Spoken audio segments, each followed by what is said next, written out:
Potentially find some other team members on areas where you need to strengthen your work. I think there's a level of trust with MIT, and I think there's a level of trust that the rigor of judging will be very high and very honest. And the relationship with the members is they have now a curated set of submissions that they can take seriously. The curating function of Solve is of greatest benefit to people looking to fund and invest in initiatives to improve the developing world. Solve can provide a validating forum for ideas and technology, which essentially is almost a stamp of approval so that it's doing a part of the due diligence. And so I think it will actually help funders move more quickly and more effectively. If you have a great idea, be it a concept, a prototype, or a pilot, and you want to get it done, you need the right partners. You need people who are going to finance you, you need people who are going to mentor you, you need people who are going to provide you a market or a network so that you can really get that done. This is what Solve offers. There are many people out there that want to make a contribution, that want their lives to work towards something that is really important, that has a common meaning. If you want to contribute to one of those challenges, just join the force, join the effort.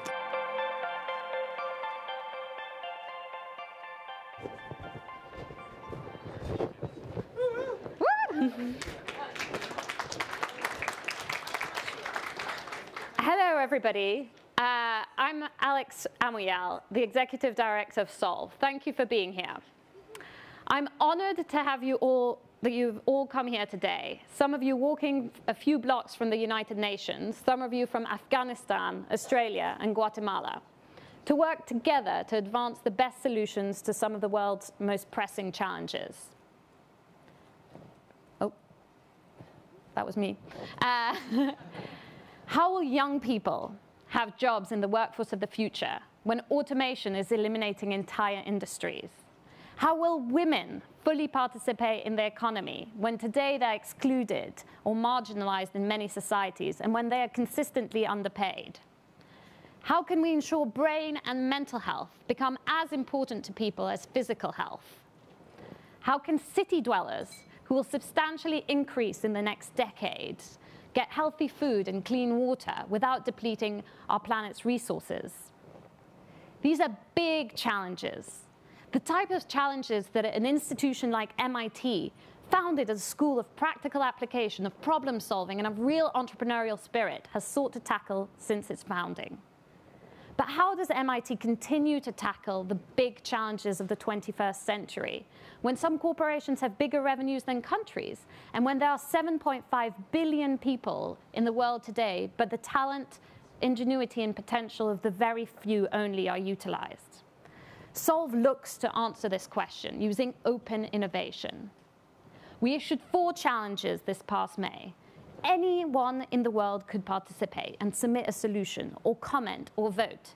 Some of you came to our Solvathons that we hosted around the world, from Chicago to Tel Aviv to Ramallah and Jakarta.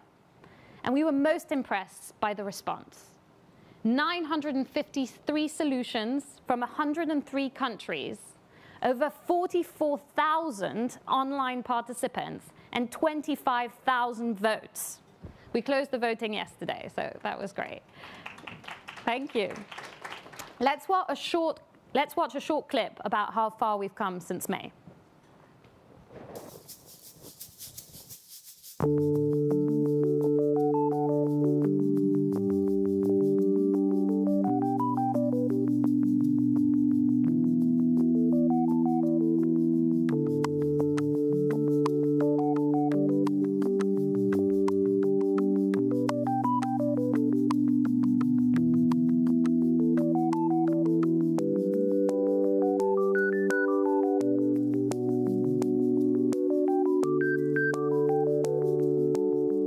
We're building an online work platform that is for women and designed by women.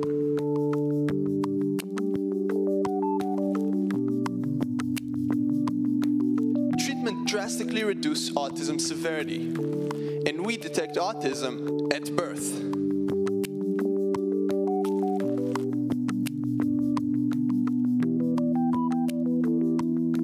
system that combines rainwater harvesting, above-surface storage, and gravity-powered filtration, providing communities with an on-site source of safe drinking water that is self-sufficient, long-lasting, and 100% energy independent. We think it is essential that young people are able to understand and use digital technologies in order to participate in the creation of the next generation of products and solutions that will shape their world. Just meeting people that are passionate about the same thing you're passionate about, I think that's really important in high school, and that really shows you that you don't have to be an adult to change the world. You can start in high school, and that's awesome.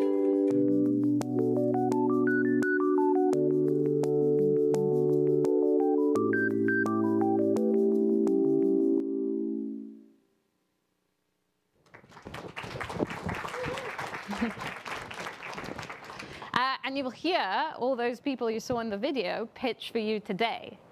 Our judges from across industry, government, and academia selected 68 of the most promising solutions to these 4 challenges. And I'm delighted to say that they are all with us in this room today. You will notably hear from a 13-year-old, 13, working on an app to assist individuals with Alzheimer's, a team hosting coding boot camps for human trafficking survivors, a robotics lab serving underserved youth in the Pacific Islands, a group with prepaid smart water meters, to help the urban poor connect with water utilities, and an 84-year-old who has developed an on and offline Planet Learning library for disadvantaged youth in communities across East Africa. So we have a 71-year spread between our youngest and our oldest finalists. These 68 finalists are what today is all about. You will hear them pitch their solutions, and the judges will select approximately 35 of them to become solvers. These solvers will join our community, have access to our membership and its resources, and participate in Solve MIT next May. We also have some really exciting speakers and announcements for you today. Don't miss Ursula Burns at lunchtime. Her Majesty Queen Rania, the President of Mauritius, the Honorable Julie Bishop, Premal Shah and Luis Alberto Moreno are speaking in the closing. And don't miss the announcements of our selected solvers, including the recipients of the first tranche of grants from the Atlassian Foundation and the Israeli Department of Foreign Affairs and Trade. I'm also delighted to say that Indra Nooyi, Chairman and CEO of PepsiCo and co-chair of the Women in Technology Challenge, will be speaking during the reception. But today is much more about than the selection process for solvers and hearing some great speakers. It's an opportunity for all of you to meet, to exchange ideas, and most importantly, to work together and partner. I ask that you approach today with generosity. Offer your time and resources to our finalists, to our solvers, and to other members. Be open to making things happen for them, and then they will, benefiting both you and them. This is exactly what happened at Solve MIT this past May. Already, Blossom Hill, the Queen Rania Foundation, and Vice Impact are working with our solvers, and there will be more to come. We look forward to brokering more partnerships for our current solvers and the new solvers we'll be announcing today. As Solve is really not about MIT working alone. Solve is an opportunity to roll up your sleeves and participate in collective problem solving. It's about creating partnerships with corporations, foundations, investors, nonprofits, government, and academia to accelerate great innovation. And we can only do this when everyone in this room, works together. I hope many of you will join the movement going forward and get your colleagues and networks to join too. Before we start the first panel, I'd like to welcome a great and dear colleague of mine at MIT, Cynthia Barnhart, MIT's Chancellor.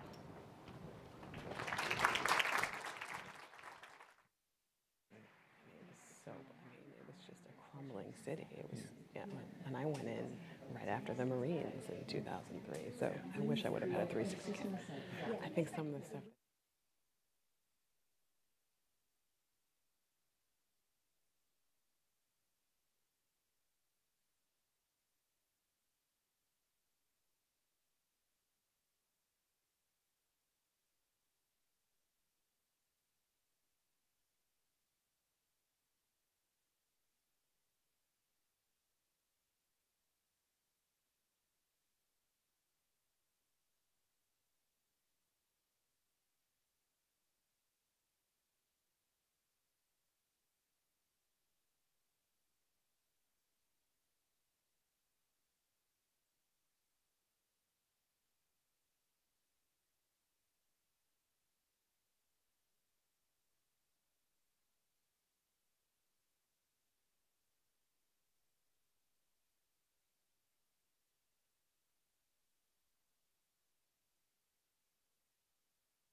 alone.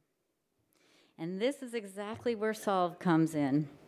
In the 2 years since its invention, I have heard your community described as a marketplace, a force, a movement.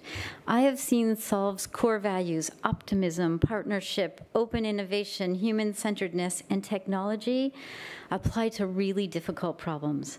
By bringing together bright minds and great organizations and helping them share their solutions, Solve is changing lives and shaping our future for the better. You are giving human beings who face these difficult problems daily a reason to hope, and on behalf of MIT, we could not be more grateful for that.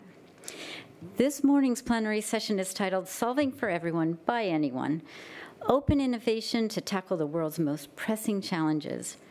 Program participants will be discussing how inclusive grassroots approaches are essential for the open sourcing and democratizing of technology. Making innovation accessible and making it inclusive promises to unlock more effectively and more quickly the global solutions we seek. I look forward to learning from the impressive lineup of panelists, and I know I speak for all of MIT when I say that we will continue to be inspired by and active participants in the movement and community known as Solve. Thank you. I'll turn the stage back over to Alex now.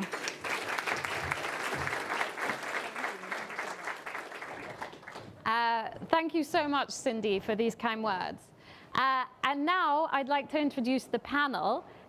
Jane Werwind, co-founder of Dermalogica and Fight, Catherine Maher, executive director of the Wikimedia Foundation, and our moderator, Adora Udoji, principal of Bashaya Group. Give them a round.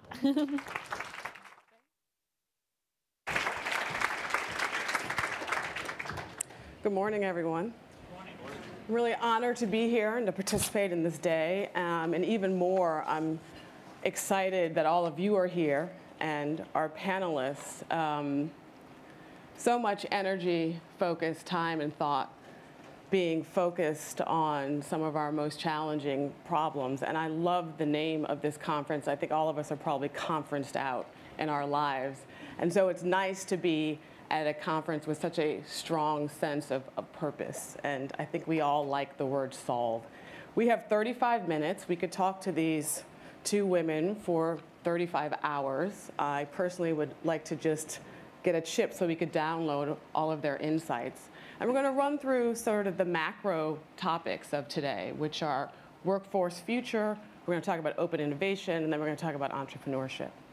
And so I'm going to start with you, Jane. Jane had a brilliant vision 25 years ago, long before we talked about human-centered design, where she set up institutes of training and constant iterating against the experience of your therapists, which therefore impacted your product, which therefore impacted your consumers. Tell us about the inspiration for that dynamic conceptually, how it works, and how you think it applies to some of these big issues that we're talking about today. Good morning. Thank you for getting up early and being here. Very excited to be here. I'm an immigrant, first and foremost. That's the defining piece of who I am. And I emigrated here in 1983, went to Los Angeles. And I think the definition of an entrepreneur is when you see the greatest pain in an industry that you really know, you just spotted the greatest opportunity. I'm from the professional salon industry. I started work at 13 years old on a Saturday working in a local hair salon. I went straight to study skincare from high school. I learned how to do something. Skill set training, career-driven education, as we now call it. And then I emigrated with that, one suitcase and a diploma from beauty school. And when I got to California, I realized that the industry I had grown up in didn't exist, which was the standalone skincare center. So at that stage, there were only 7 states out of the 50 that even had a license to do skincare. In everywhere else, you could kind of just like wing it. You could decide, oh, I think I'll become a skin therapist. And that would have been very scary to go and get, you know, bikini wax in Washington State at that stage. So, because who knows who might have been doing it. So there, immediately, I saw that there was this lack of scope at the time. And secondly, the training was 600 hours, which is about 4 months, and it's still 600 hours in California. So there was a lack of skills. So my thought originally was I'm going to go and work in a salon. And my second thought, after I realized what was going on, having gone on interviews, was the big gap, the big pain, is a lack of education and a lack of consumer awareness. So rather than saying, oh, well, then I don't have a job, I said, well, hang on, there's a big opportunity, not in just actually giving treatments, but training people how to give treatments. Because I'd had a 2-year full-time training, like a community college, and then a 1-year apprenticeship. And so this 3-year program of skills-driven training, I thought, there's the opportunity. So we set up our first school in Marina del Rey. We had no money. It was my boyfriend and I, now my husband. We started the company on $14,000. We bootstrapped it up. We didn't take any outside funding. We didn't know anybody, so it would have been impossible. And no one would have lent us anything. We never gave away equity. And when we went to acquisition 2 years ago, we were doing wholesale turnover of $250 million in 105 countries. Every single product made in Southern California, and never gave away a piece of the company. That, to me, is entrepreneurship, but it's mirrored in the 48,000 salons that we supply. I could tell you stories of tens of thousands. 98% of people in the skincare industry are women. We put more women into their own business than any other. And that, I think, was the opportunity was to start the training. But it's really the way you did it, though, right? Yeah. Which was, all of those things are incredible. But the core of this was this idea of talking to the therapist. What's your experience? What do you need? What do you need? And then just very quickly, if you will, and then Catherine will talk about this notion of, you had to dig up all of the information yourself, but yeah, there was no internet. The core was talking to the people who were actually on the ground applying it. Yes. And then getting feedback from. And so over the years, obviously, you maintain that, and how, and in what ways did you maintain that were material to the core business? Well, so the first thing is we were immigrants, so we didn't really know anything, and there was no one we knew to tell us. So we knew we wanted to be in the professional salon industry. I started holding small ad hoc classes because I had some credentials and did a little postcard. It was so old school, you can't imagine. And then when I had some students, I thought, well, I better ask them what I should teach them. I mean, because you can't sit down with someone and say, you know, what shall I teach you? Which sounds so pretentious. So sat down and said, well, tell me, you know, how you feel about your work and what do you think the greatest challenges are and what did you learn in your training? And the first thing that they revealed was, well, we don't really know how to analyze skin or don't feel really comfortable with that. And I'm like, okay, so I better run a class on skin analysis. And what else? We don't feel good about extraction. Okay, so I'm going to run that. Literally a laundry list almost of what skills were missing. And of course, huge about business skills, don't know how to promote myself. And so that became our curriculum. And ever since then, whenever I have a question about anything, I hold what we call a tribal forum. They actually named it, our accounts. They call themselves a tribe. And I sit down with a dozen of them. I'm doing it in a couple of weeks' time. And say, okay, let's go around the table. Tell me your biggest business challenge right now.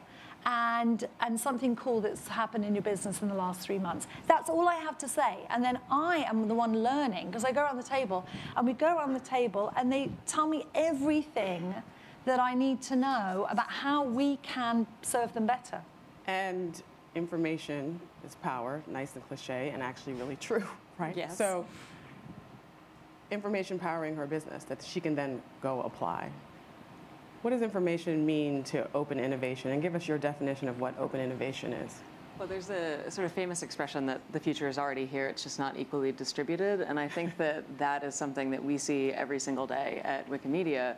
One of the things that we're really committed to is being an open platform in which every single person in the world can participate and can access free knowledge and also contribute back to it. And the reason that we feel so strongly about this is because we feel as though knowledge is such a critical part of being able to unlock human potential. And so when I think about open innovation, what I'm really thinking about is how do you give people a platform to do something that is creative, something that allows them to share their experiences or share their lived experience, and then also take something away from that. And I think what Wikipedia really demonstrates is that if you give somebody a big enough vision, and I think really speaks to the room and what you guys are trying to do here today, give somebody a big enough vision with a tight enough set of constraints. So for us, literally, it's this idea that there's a page, there's so much that needs to be on it, it has a certain type of structure, but the vision itself is incredibly expansive. Anyone can contribute. There's no limit to the size of the bookshelf.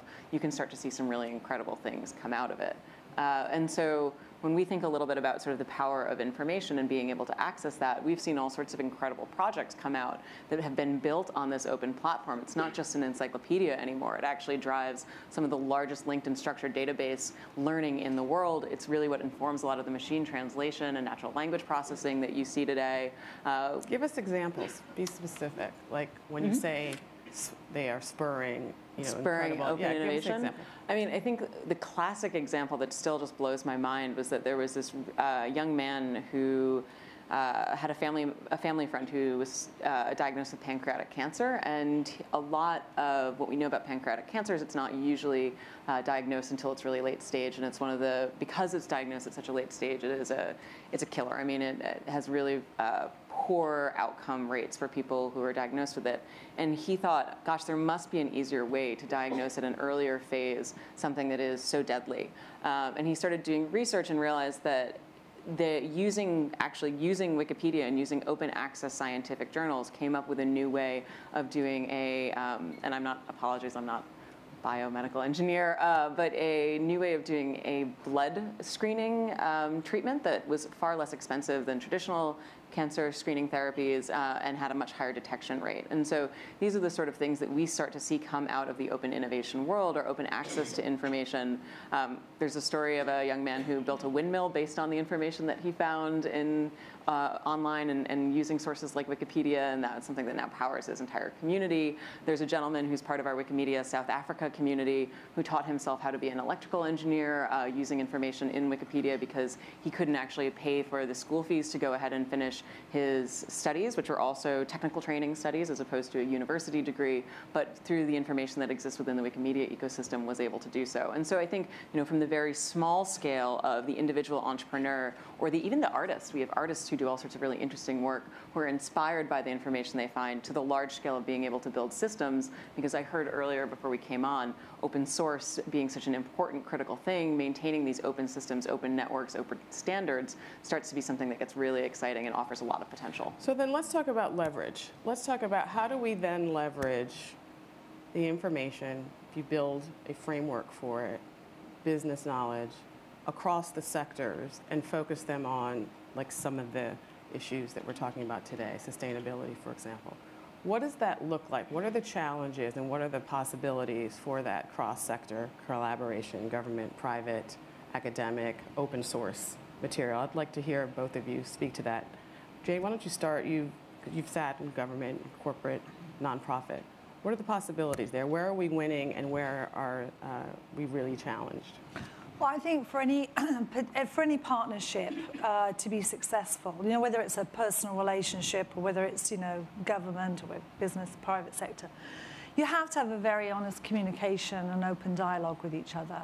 You have to identify what it is you're trying to resolve or what the issue is. And ideally, you've got to remove as much personal ego as you can, and you've got to... Because that's so easy, of course. I like to say, put all your pride into your profession and not into yourself. I mean, just focus it on the problem rather than, reflective, because everyone wants to own this piece. So you've got 3 different sectors working, and everyone wants to be the leader, everyone wants to own it or get the credit for it. It's just getting in the way, and at some point someone has to say, look, we've got to take the ego out of this. And if you're working with someone that is ridiculously ego-centered, you may just have to say, okay, well, you can't work with them and find someone else, find the next partnership. I think the big issue, though, is visibility. Who should you be partnering with? I've often spoken to nonprofits, and they're constantly fundraising, and I'll say, you need to find someone in the private sector that will sponsor and support you. And then I'm in private sector business, and they talk to me about FIGHT, which is our nonprofit piece, our social impact piece, financial independence or entrepreneurship. And they ask me about it. And I go, well, you've got to find a non-profit. We partnered with Kiva, and I know Premal Shah, I think, is speaking this afternoon. We, at the beginning, and through them, have helped fund over 80,000 women entrepreneurs. You've got to find the right partner. So that visibility is important. Private sector to fund, non-profit to do the action, take the work, and a government piece to clear legislation and any regulations. Those three are the pieces that you can really have an impact. But the visibility has to be there. How do we find those partners? And, you know, I could also say about Wikipedia, which I think is fantastic, but there isn't enough visibility, I think, of all those people, especially women entrepreneurs. People come up to me all the time and say, you know, there's so many women entrepreneurs. Where are they? It's like, you know, Mitt Romney with the binders. I mean, they're everywhere. What can I say? But we need visibility. It's hard to get that visibility when you're a small business looking to scale, or you're a small active group looking for a partner, and you're not the big, you know, banner headliner. And I think that visibility is critically important to find each other. So what's your thought on that, Catherine? It's not the first time you've heard this. No, I love the issue of visibility, and I want to get back to the original question because I think I could otherwise take this down a Wikipedia rabbit hole. You know, we have 14 minutes, so we can't be in a rabbit hole. Of the 1.3 million biographies on English Wikipedia, only 16% are about women. Right. That is a staggering statistic. That is a huge problem, and that only begins to touch the issues of representation. Yeah. Because one of the things that we realize is that we have basically recapitulated, for all of our open innovation, we have essentially recapitulated the canon. And so the thing that keeps me awake at night is how do we break out of this recapitulation and actually start to think about what inclusion and what notability looks like. And when we define entrepreneurship, that comes with a certain set of expectations. Well, I'd actually think entrepreneurship, I don't like that word, personally. I know, I'm sorry. I know this is a room full of people who are perhaps thinking of aspirational entrepreneurship, but I think it comes with all of these connotations around what entrepreneurship is. And what I like about entrepreneurship, its core is not the word itself, but it is this idea of somebody who sees an opportunity, as you spoke to, and then steps into that opportunity. And to bring that background to your question around the private sector, public, and sort of nonprofit partnership, I think often the problem for us is that we try to take on the biggest challenges in such a way that doesn't actually look for the local application. And that, to me, is what an entrepreneur is they're looking for the local application of the problem in their community and thinking about how do I adjust this without thinking about necessarily, I think, the problem with the definition of entrepreneurship today is of getting to scale. Scale will come if you're effective, but you have to be effective at understanding the problems within that local application first. And that is how you actually start to be collaborative, because I can sit down in a room with a minister, but frankly speaking, our culture is one culture. His constraints are another constraint. You know, the private sector has their own sort of goals and needs and stakeholders and shareholders. But that at that local level, that's really where the opportunity starts to come. I like that idea. That's a really interesting concept, right? That sometimes we're just thinking too damn big. Yeah. Right? And that actually, when we're thinking about solving, it is a chip away, right? Like you have to chip away, and that's a winning. And you can lose it in the scaling too. I mean, there are a lot of small businesses that actually are perfect, or I call them jewel boxes. They don't need to scale. And sometimes, even if they open a second location or they get to the fifth, they start to lose it in the mix. And I think we have to honor and celebrate those small entrepreneurs, and I agree with you, I don't like the word, but those small problem solvers.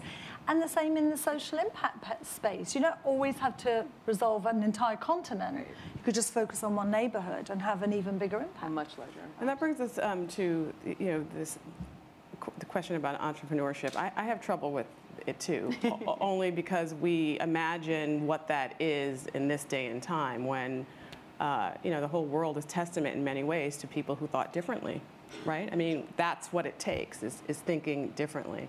And so let's talk about what that impact around that definition today of what entrepreneurship is and how that impacts women and what some of the challenges are and what you've seen as some of the best solves in your career and in your life.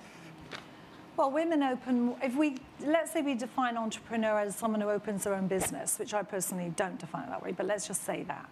You know, more women start their own business than men. The issue is, you know, how those businesses, they tend to stay small. So 93% of all women-owned businesses only ever employ that one woman that started it.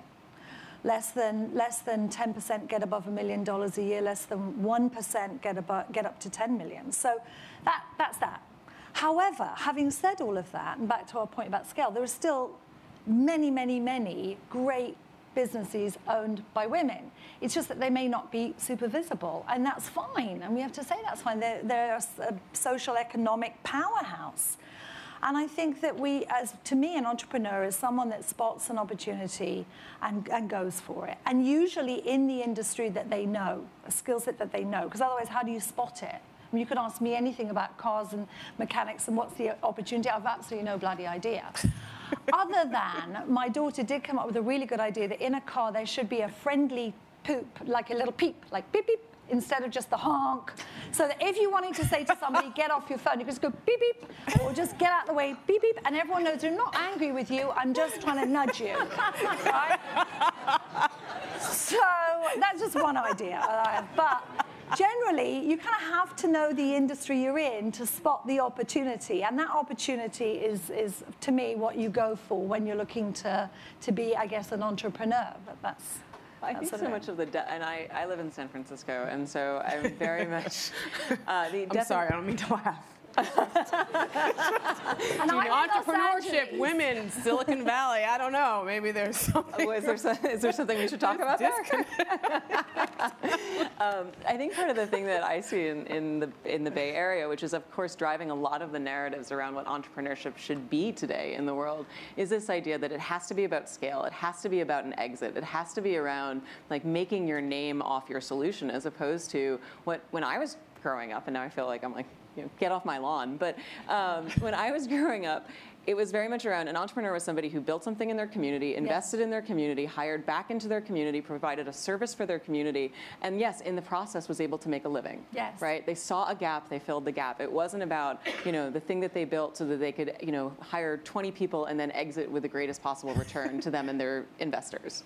And so that, I think, is a really distorted way of looking at problem solving that is coloring the way that we think about the world. And as all of you are here today looking at these major challenges and really significant challenges that keep all of us up at night, for me it's thinking about it doesn't necessarily have to be that challenge that scales to the exit. I know in the social space the exit's a different concept, but it's about that challenge that scales to the need of the size of the problem in your community. Yeah. When the first time someone said to me about what's your exit strategy, I honestly had never heard that phrase in my life before. I truthfully, my husband and I both thought they were asking us about our funerals. Because there's this sort of language, it does happen, especially here in the States, of like making a word a bit more complicated than it needs to be. So they say, what's your exit strategy? It was usually people in finance and that kind of thing, and we'd say, and I honestly said to somebody, well, I don't know, I want to be cremated, but you want to be buried, don't you, Ray? And he said, yeah, I definitely want to be buried. And they were like, no, I mean, when the event happens, I'm like, death? And they said, no, like if you sell. I'm like, oh my God, is that what it's called, an exit strategy? All right, and I haven't thought about it. We're too busy having fun and building a business, But yeah, I think that there's way too much of this, how am I going to get first round funding and second round funding and all of that? I have no idea, first of all, and it shouldn't just be about that. And it diminishes risk taking, and it's incredibly, it's structurally problematic because it only allows people who have the privilege to take risk to be able to take risk. Yes. Right, and I think that is such a significant component of it, is that if all you're thinking about is how do you get to scale, you're not thinking about what are the little iterations and what are the little ways that I can solve problems and what are these little bites that I can take on, as opposed to thinking about, how am I going to get to $1 billion? How am I going to be a unicorn? Yeah, I mean, it's just... And the reality of it, though, and I've worked in venture, is that you also do need resources and money, right? So it's like, it's a constant chicken and egg, and we have 4 minutes. And so now that we've solved everything, you guys can just go about your merry way today. I would like to just ask you this one last question. What are you personally most satisfied with or find the most joy in either of what you've accomplished or what you're most excited about in the near term? Oh. So it's not a trick question. No, it's not. We just went through this process at Wikimedia of thinking about as I mentioned earlier, our vision statement is a world in which every single human can freely share in the sum of all knowledge. But we are nowhere near that, as big as Wikipedia is. And so we went through this process and we spoke to literally thousands of people in dozens of languages from across our global communities, from Taiwan to Argentina to Ghana to the United States, thinking about what is the future of knowledge, what does it look like, where are we going to go, what are the challenges that we need to face, how do we think about being relevant into the future? And we just concluded that at our annual conference last month in Montreal.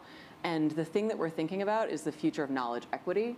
And I am so excited by what that means. I don't know exactly how that's going to come into application, but we're thinking about what is knowledge as a service and what does it mean to actually think about equity in the process of information. And that revitalized my energy about the future and what the role is that we can play. So yeah, that's all right, everyone start thinking about that. We'll send her notes about what we think equity and knowledge is. I'm the most proud and the most excited when I talk to, meet and interact with all of the women entrepreneurs that we've worked with over the years. Most of them are what I call credit card entrepreneurs. They started on $28,000 of funding spread across 3 of their own credit cards because they couldn't get funding.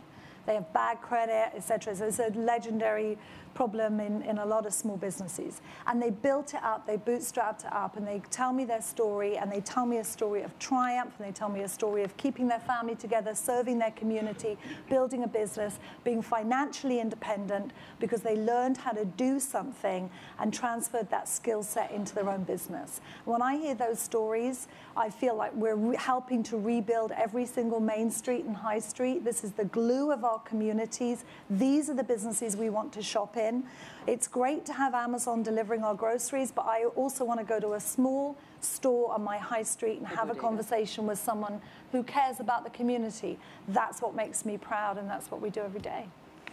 Very quickly, final words to those who are about to be standing up in the very, very, very near future and pitching. You have words of advice? Both well, I've never seen a business plan that didn't look good, and I've never seen anyone pitch a P&L that didn't say it was going to make money. So otherwise, why are you showing it, right? So I would say it's you. When someone invests, it's not just about the idea. It's not just about how good it looks on paper. It's you. They are going to invest in you. Are you a dream believer? Do you believe in the dream? Can you build the dream? And that way, can you attract people and resources and talent and treasure to help that dream succeed? It's all going to start with you. And if you don't have it, it cannot be on the paper. It's got to be right here. You connect your heart to your head, and that drives your business. So go for it. Go for it. Go for it. Go for it. I don't know how to add to that other than to say, because I agree, but other than to say you're already here, right? And the fact that you're already here, and the fact that you've made it this far, and the fact that you've got these ideas that are burning in your hearts and in your minds is something that is going to take you to that next step. You're going to go home tonight and you're going to go to sleep and you're going to go, should I have said this, or what can I have done, or what am I going to do, and then focus it all for the next time.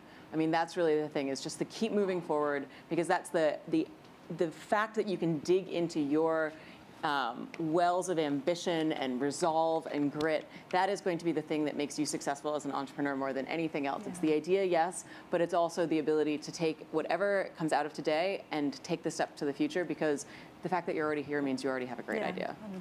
And I would just want to underscore both of them. As an angel investor, I always hear the heart much louder than I hear the paper, especially in early ideas. So I cannot encourage you more. Just put it out there.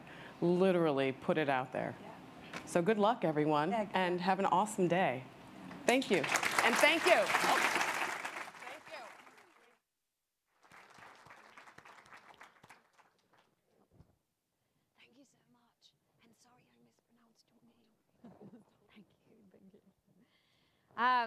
Thank you so much to our panel.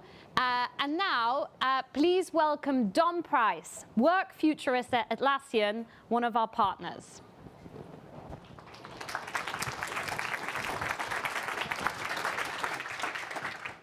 How awesome was that panel discussion? I was backstage kind of going, I'm not going to go on stage, they're too good. So my name's Don Price, I'm from Atlassian, a software company whose mission is to unleash the potential in every team, ideally teams like all of you. And it's not just teams that are always successful, it's teams that are trying new things and being brave. Now, one of the reasons I'm on this mission and part of my role as a work futurist, which, by the way, is the best made-up title I've ever had in my entire career. Every time I talk to my mum back in the UK, she's like, so what do you do? And so I've given up explaining.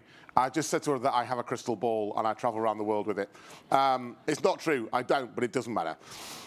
The reason I'm on this mission, Atlassian's on this mission, the world is changing, and it's changing at a pace and rate quicker than we've ever seen it before. If you go back 120 years, when sadly the modern school of management was formed, and if you pass through an airport in the next few weeks and buy a book on management or leadership or business, you'll find a whole lot of stuff that is referring to work done in the 1980s. And I've got a bit of a problem with that. The work of the 1980s, and famously the work of Frederick Taylor, you look at work being done in factories, a white male workforce. It certainly was not a diverse workforce, where work was being done with the hands, not with the head or with the heart, where it was manual labor. And the thing you wanted was to run the most efficient factory humanly possible, because there was a low rate of change, low customer expectation, low flow of information, and low innovation. That is not the world we're in today. We have got a diverse and educated workforce. We are using our heads and our hearts to make more decisions, hopefully. And that work and workplace is changing. Customers expect more. Innovation's happening faster. The technology revolution with AI, automation, robotics, everything is changing. The problem is our ways of working have not evolved at the same pace. When I talk to people, and often I show the efficiency slide first, people are like, yeah, no, I do that, yeah, clear process, everything's got to be agreed. I'm like, why do you have smart people? Why do you work with these intelligent people that challenge you and then give them a standard process to follow? Just hire a monkey, it's cheaper and quicker. But we don't. We toil over getting these smart people and creating these awesome environments for them, and then we dumb them down by telling them what to do. So one of the missions we've been on is, what does the future of work truly look like? For us, the future of work is VUCA, volatile, uncertain, complex, and ambiguous. Now, the thing is, a lot of people will try and fight that, and they will try and plan their way out of volatility, complexity, and ambiguity. The problem is, you can't plan your way out of it. You have to discover and explore it. You have to try instead of prove. And that's a very different way of working. So what we've tried to do at Atlassian in scaling our teams and scaling the way work gets done is to look at effectiveness, relevance. If you look at business stats, if you look at the Fortune 500 from the year 2000, 50% of the organizations from the Fortune 500 in the year 2000 are no longer there. 50%. Highly successful, like 100-year-old companies, gone.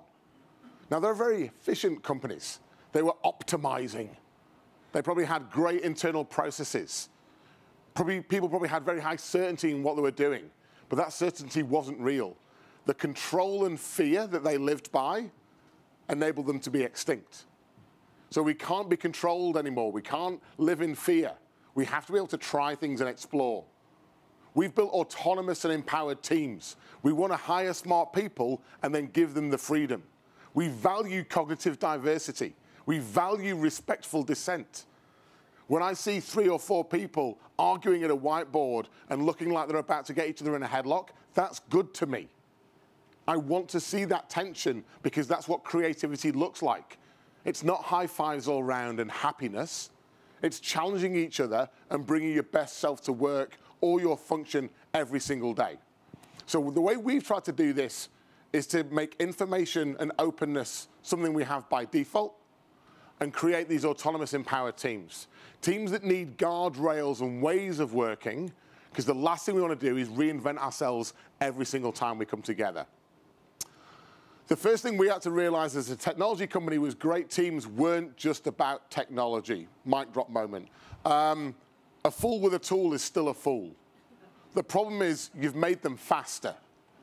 If anything, you've made the world a worse place, and that's not why you're here today. You're here to make the world a better place. So how do you give someone technology but make them a great team still? Well, there's an assumption of having smart people, and not just IQ smart.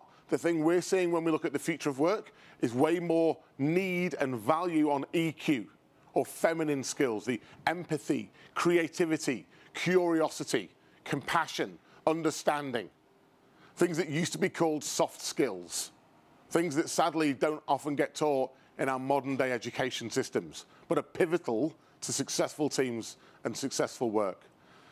The growth mindset, the ability to challenge yourself and learn something new. The ability to seek out something even though you're not comfortable with it. And the ability to have a meaningful conversation with someone that has a very different opinion to you and still get value from it.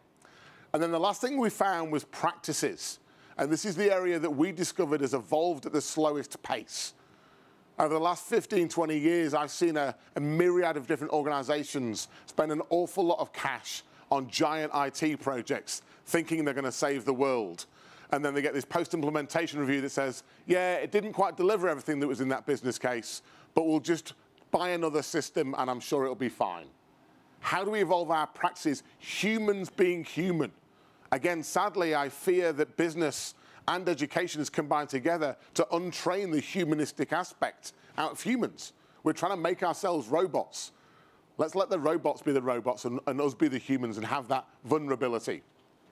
So one of the things that we did last year was to say, how can we do this? We packaged up our ways of working, our guardrails. One of the things we wanted to build was self-awareness. Now, I work with a lot of really, really smart engineers, and self-awareness isn't the strongest point for all of them. Sadly, what they'll do is they'll go and buy a book on empathy, they'll read it, and they'll regurgitate it to me. They're like, Dom, I know what empathy is now. And I'm like, that's good. The thing is, empathy is something you display and experience, not something you remember and regurgitate. Empathy spends a lot more time in here and a lot less time in here. So how do we evolve those practices? So the first thing we did was build 3 health monitors. As a team, how do you self-assess how you work together? And then 26 plays, these kind of exercises. If you think about this as a fitness analogy, the health monitor is the fitness instructor putting you through your drills. The plays are the exercises they recommend to you, uniquely to you, for your regime to build the muscle that you want to build. And our teams use these plays over time. We'd run this internally for about 18 months and had great success, scaling it last year from a few hundred people to 2,500, from 30-odd thousand customers to 89,000 delighted customers. And as a listed company, when in theory compliance and a whole lot of other regimes come in and should stop you being a fun place to work. And not only have we kept that, I sense that we've improved it.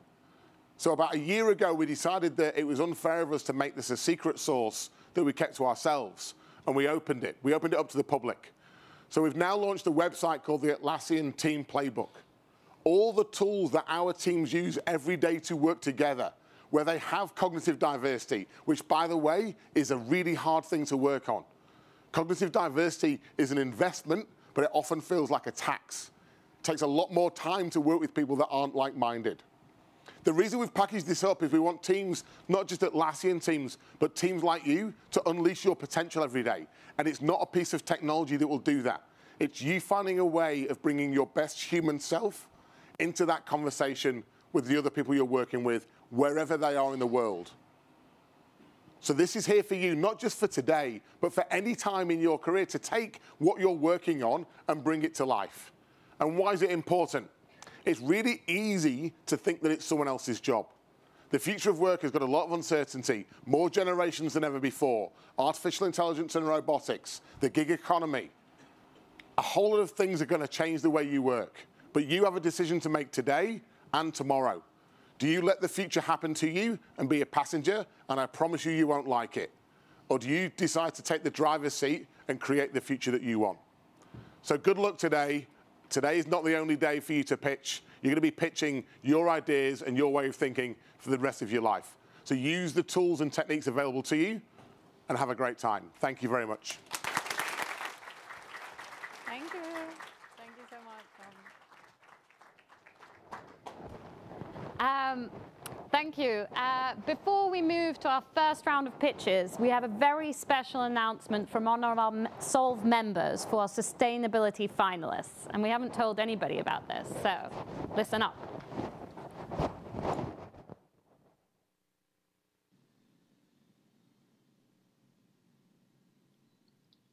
Hello, I'm Terry Tamminen, the CEO of the Leonardo DiCaprio Foundation. I can't be with you in person to see today's finalists make their presentations, but I'm pleased that our Director of Innovation, Media, and Technology, Carl Burkhardt, is taking part. We're both excited for our foundation to be working with MIT's initiative SOLVE on the Sustainable Urban Communities Challenge. Now, it's not news that we're facing a very big environmental crisis. While climate change will affect everyone around the world, cities, which make up over half the world's population, face unique risks.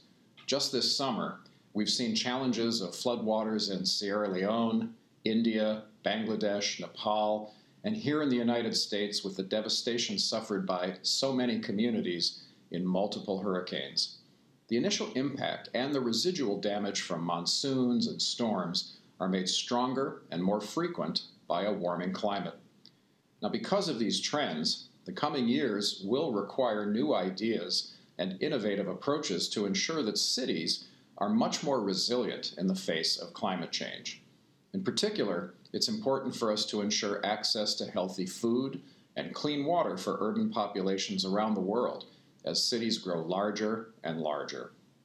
Now, the good news is that every day brilliant young scientists, engineers, and entrepreneurs are working to envision the green cities of the future and creating the solutions to make them a reality.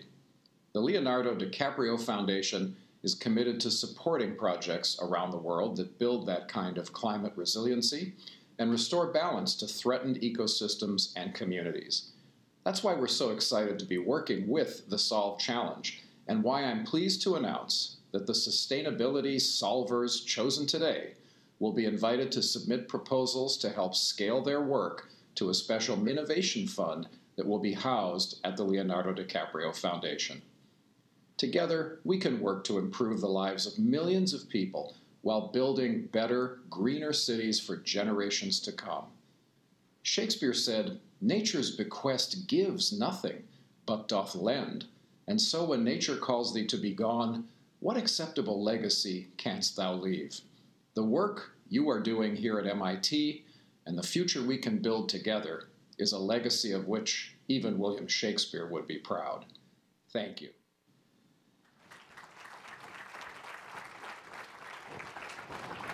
That's very, very exciting. Okay, so pitch sessions start at 10:15, so you've got about 20 minutes for coffee and networking. Please be respectful of our finalists. We're starting on time because it's a big day, so please make it by 10:15. If you want to go to Women in Technology, it's back in this room, so you can stay here, but obviously get coffee. If you want to go to Sustainable Urban Communities, it's in room 207, and there'll be signs out there. You'll also have the chance to vote for your favorite pitches during the audience Q&A by downloading something called Slido, and we'll have instructions. Best of luck to our finalists. I look forward to seeing your pitches, and have fun. See you back at 10:15 here or in room 207.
best you can.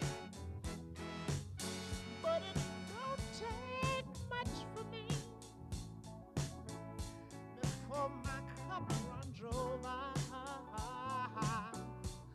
All this love inside me, I believe there's going to be an explosion. Yeah, you talk to me, oh baby. I'm in no hurry. Yeah, but tell me all your troubles. Yeah, and you won't ever have to worry now. One more thing, you just can't trust everybody. Everybody you see.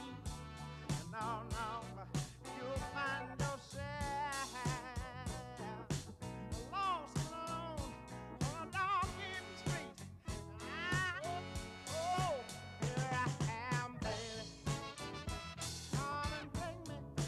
Here I am, baby. Come and take me by the hand. Show me, hey, teach me, hey, show me. Here I am, baby. Hey, take me, won't you teach me, baby? Won't you take me by the hand? Teach me.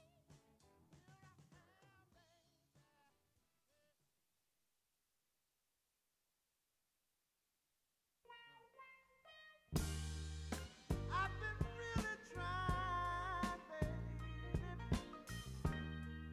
trying to hold back this feeling for so long. And if you feel like I feel, baby, then come on. Oh, come on. Woo. Let's get it on. Ah, baby. Let's get it on. Let's love, baby. Let's get it on. Sugar, let's get it on. Ooh, we're all sensitive people with so much to give. Understand me, sugar, since we got to be here. Let's live. I love you. There's nothing wrong with me loving you, baby, no, no. And giving yourself to me can never be wrong if the love is true. Oh, baby.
Your love lifted me higher than I've ever been lifted before.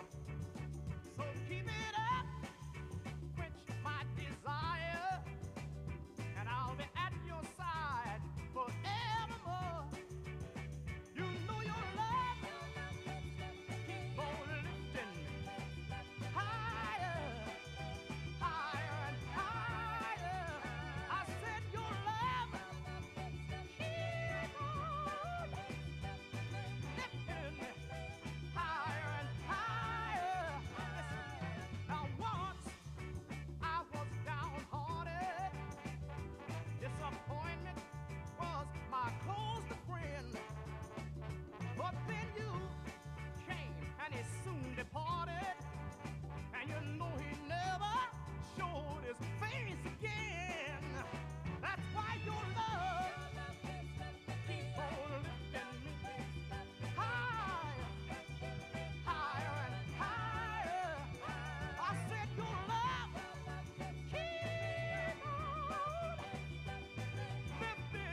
You know, you make me feel so good inside. I've always wanted a girl just like you. Such a purity, pretty young thing. Ooh. Where did you come from, baby? And ooh, won't you take me there right away? Won't you, baby? Tenderoni, you've got to be. Spark my need, just sugar fly with me. Don't you know now is the perfect time? We can make it right near the city lights. When the night is the loving thing. Let me take it to the max. I want to love you, pretty young thing. You need some loving, tender love and care, and I'll take it there, girl. I want to love you, pretty young thing. You need some loving, tender love and care, and I'll take you there.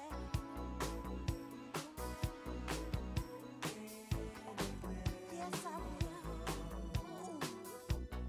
Nothing can stop this burning desire to be with you. Gotta get to you, baby. Won't you come as emergency? Cool my fire, yearning, honey, come set me free. Don't you know now is the perfect time? We can dim the lights just to make it right in the night. Hit the love spot. I give you all that I've got. I want to love you, pretty young thing. You need some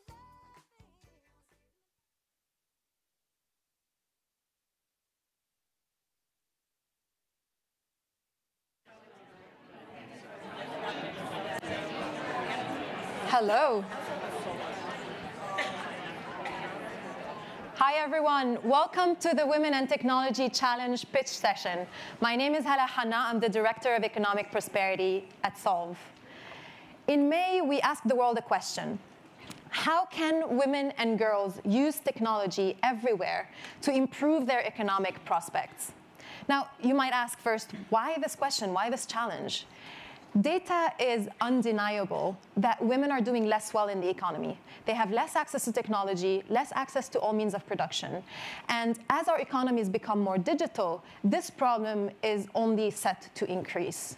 Now, in some places, this might be about not missing school if a girl is on her periods or being safe from violence. In other places, it's about coding in a man's world and getting to the top.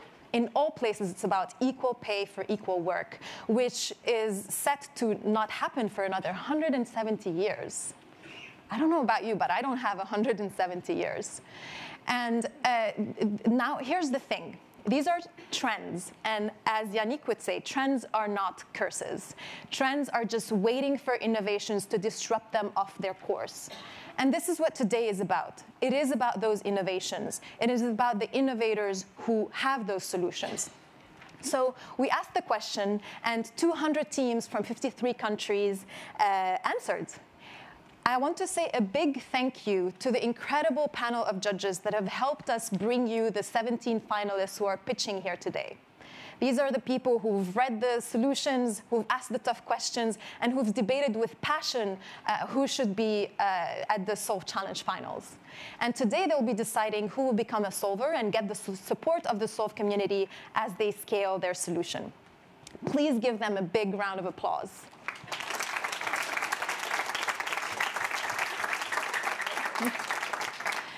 This challenge is co-chaired by Ursula Burns, retired chairman and CEO of Xerox, and Inger Nui, the CEO and chairman of PepsiCo, and they will both be with us later today.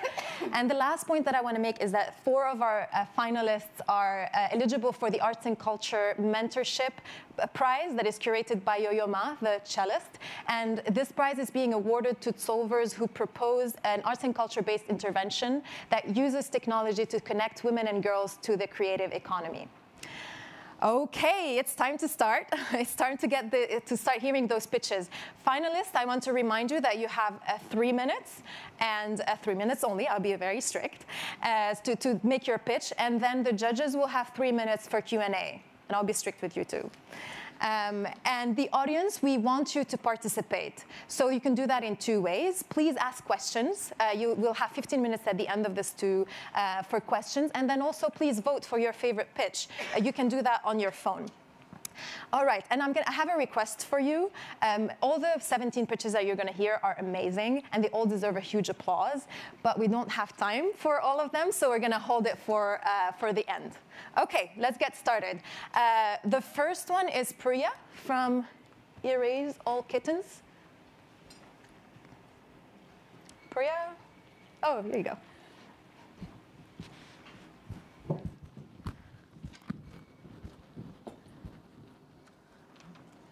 Hi, I'm Priya Namal, and I'm working on the design and development for our solution. Erase All Kittens is the first game designed to inspire girls to code and to teach them professional languages via highly gamified, story-driven gameplay. Our goal is to completely transform how girls perceive coding and to empower them with real-world skills. EAK is totally unique because as the players progress, they can edit the code that governs the game environment, building and fixing levels as they play. Kids can learn languages such as HTML to save kittens in a fantasy internet universe. EAK is innovative as our approach has been to design a game that girls genuinely love, one that places a huge emphasis on creativity and feels more like a mainstream game rather than a coding tool. There are different ways to progress. Players can see instant results as they code, and learning is seamlessly blended with storytelling. We carried out 18 months of research, interviewing hundreds of girls and immersing ourselves in their culture. We found that boys are encouraged to try harder at STEM subjects and girls are discouraged through unconscious biases. A study by WISE has shown that if girls aren't interested in STEM by age 11, they're unlikely to ever be interested. And this is why we built EAK. We don't want to see one more girl afraid of learning to code, so we designed EAK to eliminate these fears. Players are encouraged to fix mistakes and keep going instead of giving up. Solely through word of mouth, EAK has 120,000 players in over 100 countries. 55% are girls, and our 12,000 feedback forms have shown that 95% want to learn more about code after playing. No other coding tool has been designed from the ground up to appeal to girls aged 8 to 13, so we see EAK as a product in a new market. Our aim is to positively impact the lives of at least 1 million girls by 2019. The game will be sold to parents and also to schools in the UK and US via partnerships including Microsoft Education, Girls Who Code, and Code.org. For every account bought, one will be donated to a girl in Syria or India via NGOs. We'll partner with Player 3, an award-winning game studio, to build more levels teaching HTML, CSS, and JavaScript. Dee Segal is the CEO, an award-winning international creative with 6 years of experience in the ad industry. Leonie Vanderlyn is our lead art worker, and Jimmy Leach is our head of strategy. The Solve community who can help us advance our solution as they can provide us with further resources and expertise in the areas of code education and international business development so that we can truly succeed in our mission, helping to close the gender gap in tech.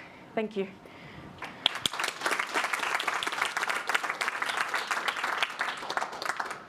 Thank you, Priya. For the judges, you have 2 mics.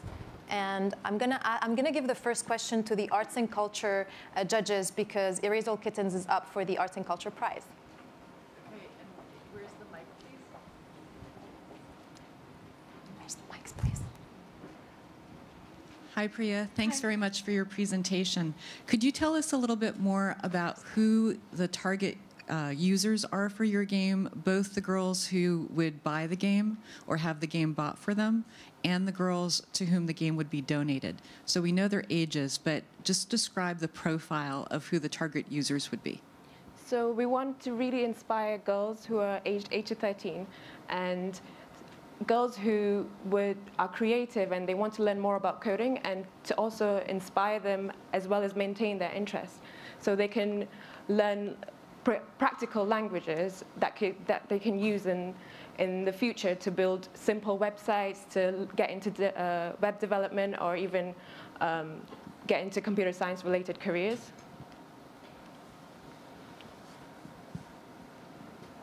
Yeah, Katarina.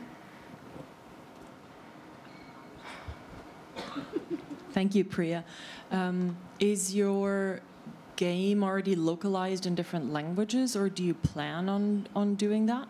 So right now, there's 60 minutes of gameplay which teaches basic HTML syntax. And in the future, we're creating levels teaching, as well as HTML, CSS, and JavaScript. Yeah. Thank you. Great presentation. How did you pick the 2 countries that are going to be receiving? We're partnering with an NGO called Tech Fugees, who will help us donate the to refugee accounts children. to refugees. Yeah. Thank you. Anyone has more questions? You get one more, Katarina. Are kittens kind of a universal draw for girls? Well, we found that kittens are one of the most searched things on the web, which is crazy. So it's something we feel that everyone loves because, like, everyone loves kittens because it's been shown by research, which is why we chose kitten gifs and kitten characters.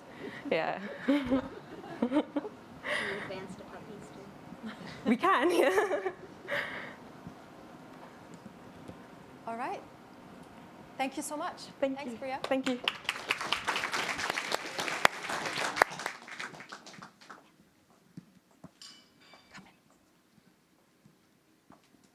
Next, we have Etki.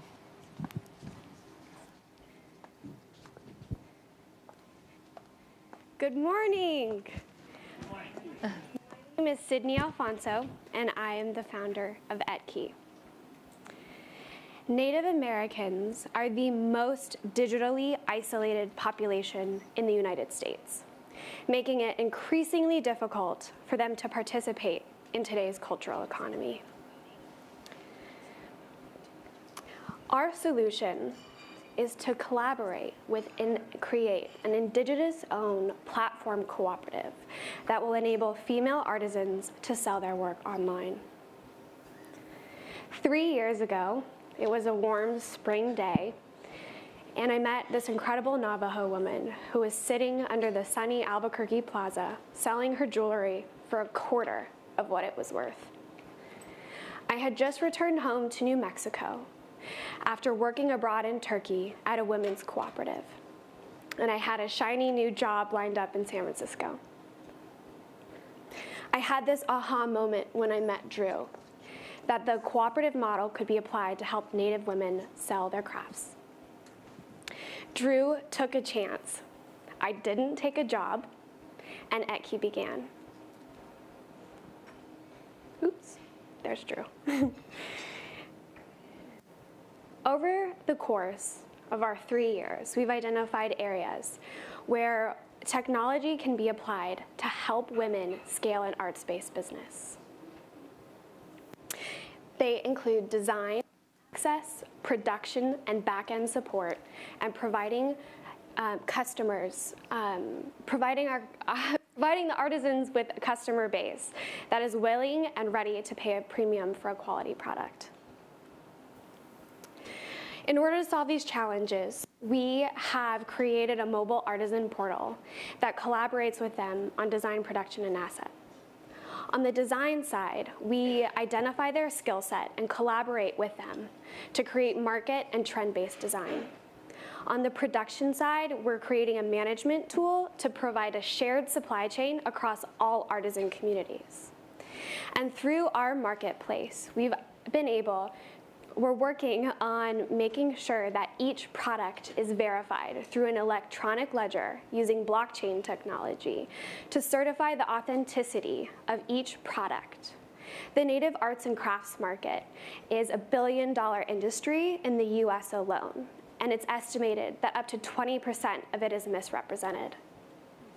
We're excited to be here with the entire Solve community today, and we're looking for connections of anyone within the blockchain space, as well as people who are interested in investing in Indigenous preservation of arts.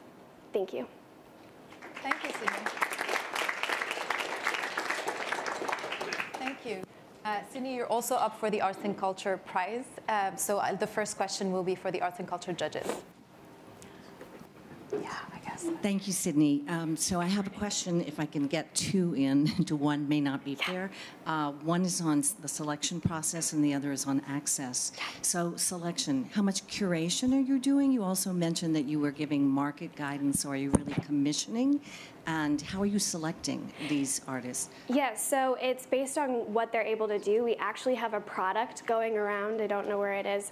But for example, the women that we work with now all knew how to bead. And so we made sure that we had, we analyzed market trends and we're like, what can we put in these high-end boutiques that match their skill set? And so it's much more about the willingness to be able to create a high-end product.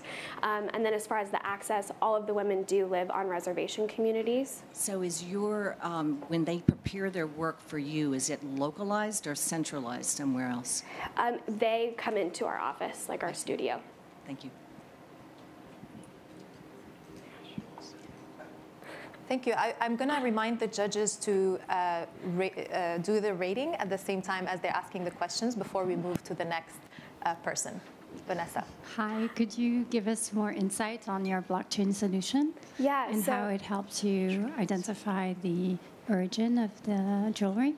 Yeah, so that's part of why we're excited about being part of MIT, because it's not an area of our expertise, but we're very interested in kind of looking at, for example, the way that they're able to trace blood diamonds, like companies like Everledger, and kind of like making clean supply chains.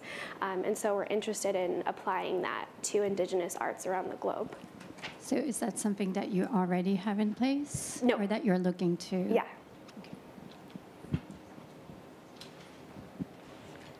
Question, Lawrence? So how does this solution, if you look at the landscape of other solutions, what's the comparative advantage of what you're putting forward here? Like other solutions that are working within the Native community. Yeah, so Trading Post still exists today.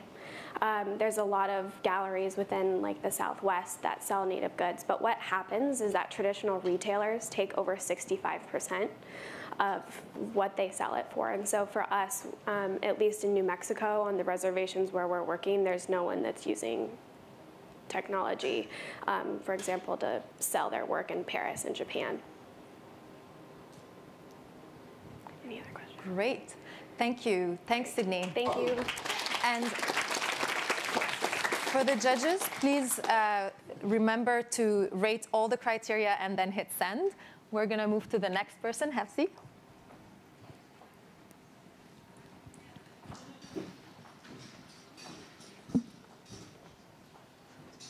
Hi. Well, I'm Hepsi. I'm the founder of Kateka, and I want to tell you about Hope. Hope Waneto is a 27-year-old single mom who lives in a township outside of Kampala, which is the capital city of Uganda.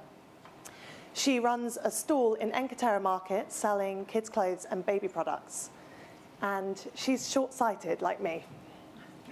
Now, unlike over 200 million women in Africa, Hope recently got her first smartphone through Kateka. And this has opened up a world of opportunities for her. So not only has she been able to improve her local business by connecting with customers through social media and accessing financial services like mobile money, but she's also received digital training to be able to start working online through Kateka. So during the day, Hope works on the market stall, and in the evening, once her kids are asleep, she does 1 to 2 hours of work with Kateka using her smartphone. To date, Hope has worked on 3 projects. She's worked on a data labeling tasks with an AI startup, and worked with 2 retail clients building their social media following. And Hope has been able to earn transformational levels of income. On a normal day's trading in the market, she'll earn around $4. She can earn exactly the same amount of money with 1 hour of work through Kateka. And what has this meant for Hope? Well, she's started saving for her daughter's university education, something she never thought she'd be able to do. That costs about $250 a year in Uganda. And she has her first pair of prescription glasses. So today we have Hope and 24 other women who are trained up. They're working online with 4 paying pilot clients, and we have some proprietary technology to manage the workflow. But in 5 years' time, we want to be working with over 1,000 of the world's poorest women and have over 200 paying clients, all enabled by world-class technology. Now, we're not going to be able to do this alone, and that's why we're here at Solve today. There's an African proverb that says, if you want to go fast, go alone. If you want to go far, go together. And we need 3 core groups of people to get us there. We need aligned investors that believe in inclusive technology and want to see women in the developing world bought into the digital economy. We need incredible engineers to help us scale our technology so it truly is world-class. And thirdly, we need pioneering clients that want to outsource their digital work, but also have significant social impact. Thank you. Thank you, Hepsi. Great. Yes, so Hepsi is also up for the Arts and Culture Prize. So Obi, you can go first, and then we'll make sure to hear from the Arts and Culture judges as well. Sorry, I didn't realize this was an Art and Culture one. So what kind of work do you see the women doing, and how much training do you need to give them in order for them to be able to do it? And is that training in person, or is it they get the device and then they can work it out from the app? Yeah. Can you talk a bit more about that? So on the work that we've been doing so far, as I said, we've worked with an AI startup, so data labeling, data cleaning work, anything around sort of machine learning that requires some human input. That's what we're focusing on. We want to do more of that. And also social media, sort of procurement and growth on Instagram and Facebook predominantly. We see those as 2 areas that we can really specialize in, and that there'll be more work and more clients. And in terms of the training that we need to give to the women, it's a mixture of both online learning through the smartphone, but also in-person training. So at Kateka, we have 100 women in the network now. 25 of them are trained so far and working, but they're all in groups of 10, so similar to the microfinance model in terms of doing the learning and the developing together. And then they volunteer to actually start doing the online working when they've done a certain amount of the training, and they feel confident enough and they want to. So it's sort of in partnership with them. Thank you. Any arts and culture question? Yes, please. Hi, thank you for your presentation. I have a 2-part question, one on the client side and one on the user side. On the client side, you mentioned you have 4 current clients and your goal is to get up to 200. So can you talk a little bit about how you intend to scale that up, identify those clients, vet those clients, so on and so forth? Yeah. On the user side, you have similar scaling in mind. Talk a little bit about Kateka's quality control mechanism. How are you observing the quality of the work that's being submitted to the clients, and how do you account for that? Yeah. So on the client side and scaling up to 200 in 5 years' time, I think the specialism and the focus on the AI and machine learning industry, and then also on social media and digital marketing, is going to focus our sales strategy, and working with more clients and actually getting visibility from networks like Solve is going to be incredibly important, as well as having sort of an online marketing strategy for the platform. And on the user side, we have a quality control mechanism in the UK as well as locally, so there's a team leader for each of the groups, but we also are checking the work in the UK, and obviously we want to build that into the platform that we're developing, so that we really can monitor the quality and also manage the workflow process. So the women are doing sort of, this is a freelancing model, so they're doing 1 to 2 hours, but actually we want to sort of disaggregate the work that they're doing, so it's sort of 10 minutes focused attention on one task, and then they move on to the next thing. Thank you. I think we're, one more? Yes, go ahead, Karen. What would prevent you from going beyond 1,000 to get to tens of thousands? Yeah. Whoop, sorry. I'm very much up for that, and we should talk afterwards. Thank you. Thank you. Thank you.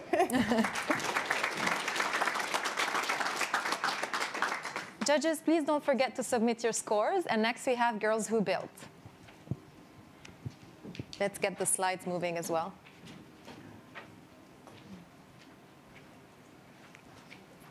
I'm Kristen Raley, a PhD student in mechanical engineering at MIT and founder of Girls Who Build. My solution to the gender gap in STEM is creative and applied engineering courses relevant to girls made by actual engineers. 3 years ago, I coached a girls' robotics team pictured here. At the end of the year, I asked, who wants to be an engineer? I had no takers. Why?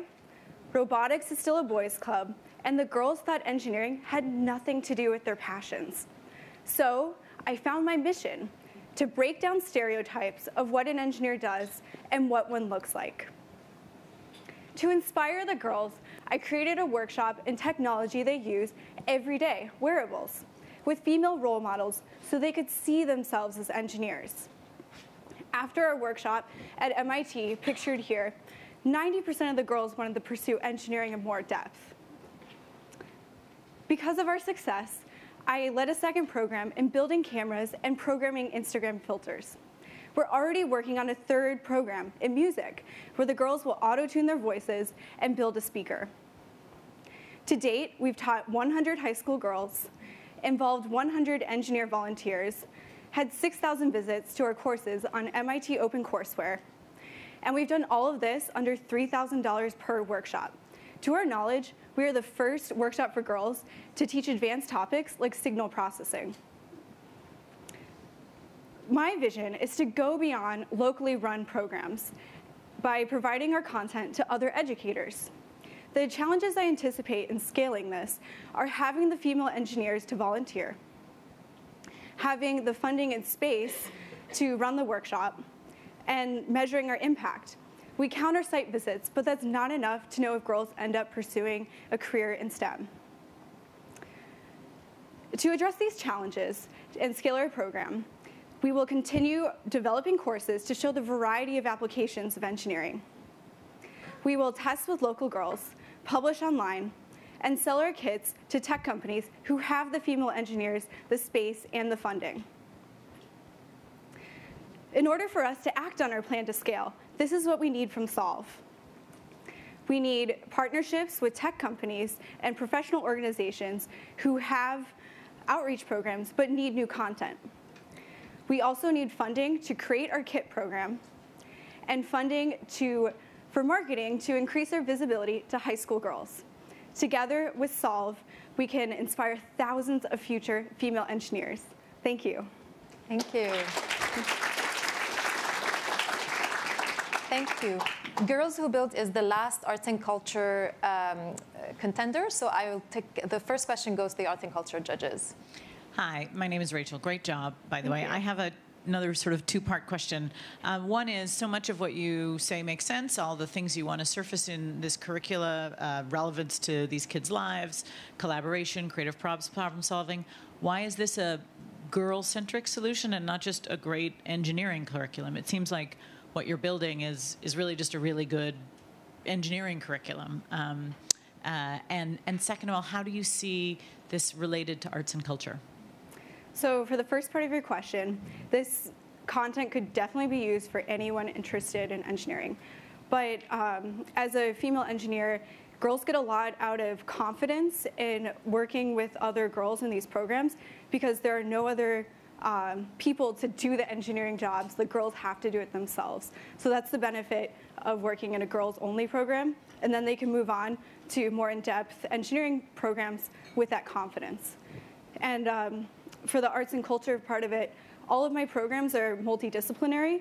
I personally am a mechanical engineer, but I also play the flute, and I love fashion. So I try to appeal to a broader audience of girls who might not be thinking of engineering, but are good in math and science. So every curriculum that I make is multidisciplinary. Thank you. Kavita? Hi. What exactly entails in the kit? What all do you have in the kit? And are you actually targeting any rural part of US or abroad, like high school girls especially? Because if you go to Palo Alto or New York City, those programs are already available.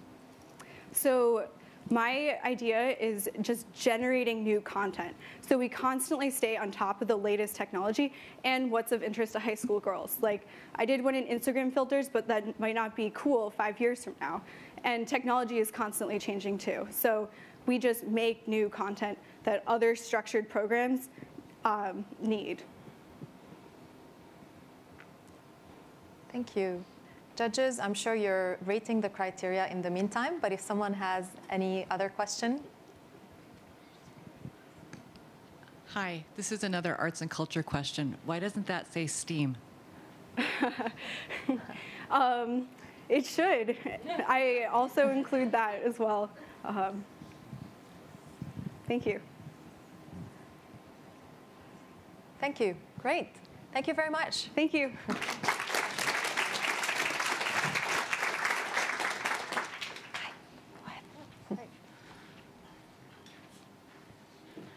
Hi, my name is Mina Polonyapin. I'm the founder and CEO of Atma Connect. Women and girls in the developing world face a range of economic and social barriers, and they are also more affected by natural disaster.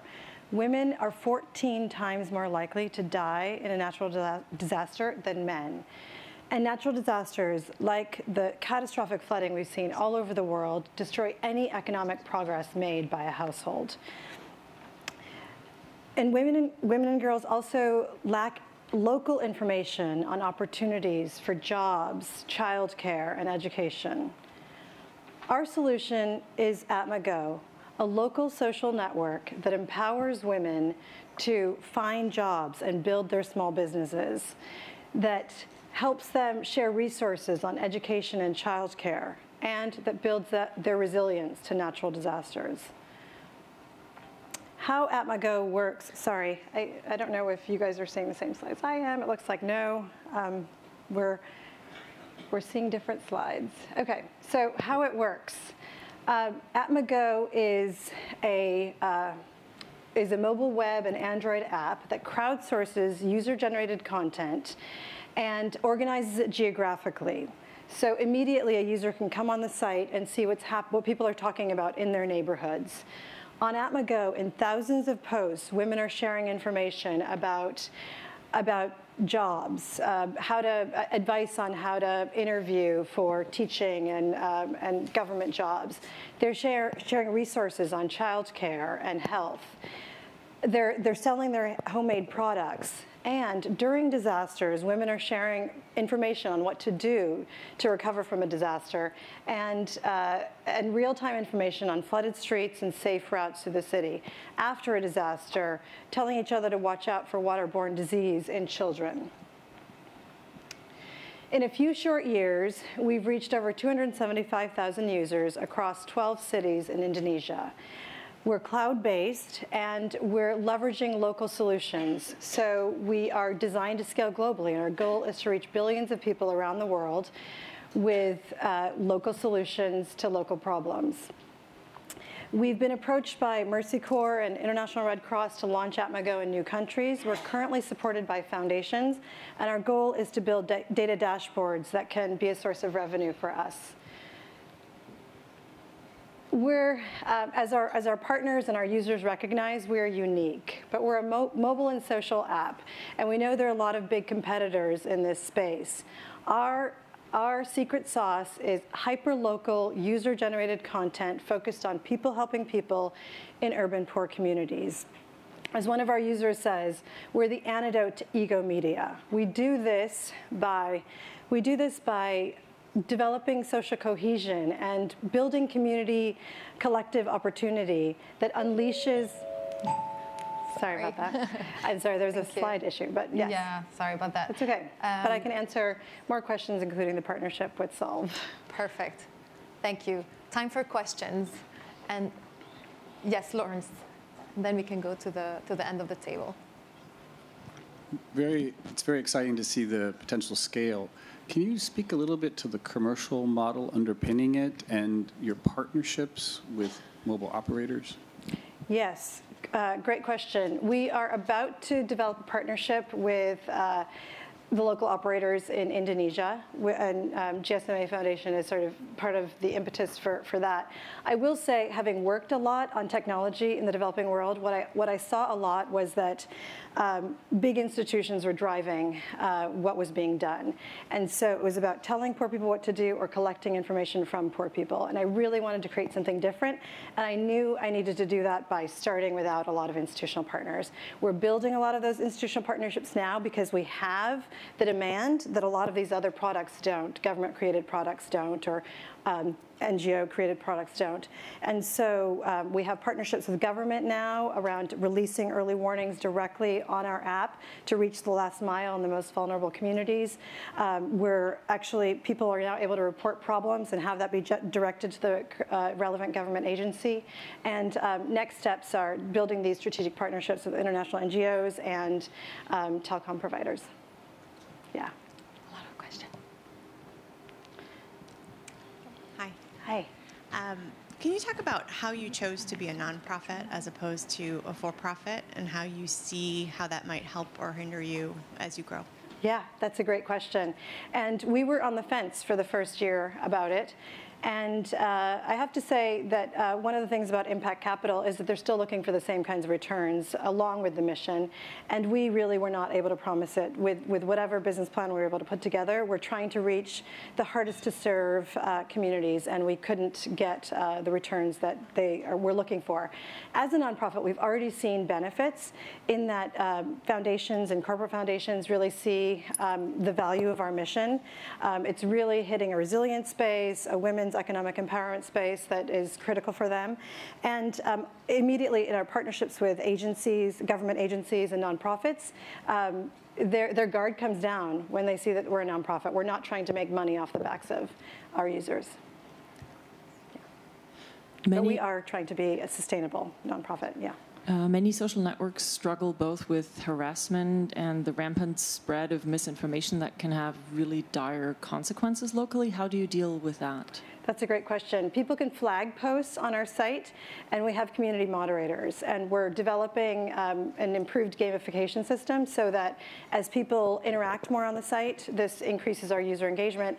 They can have benefits like the ability to delete a post immediately that's offensive. Thank you. Thank you. Thanks so much. Sorry, sorry we're about out that. of time. Would love to talk to you later. Thanks. Next, Digital Citizens Fund.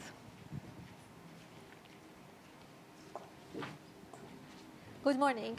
I am Roya Mahroub, CEO and co-founder of Digital Citizen Fund, which is educating new generation of the young women through digital literacy and building communities.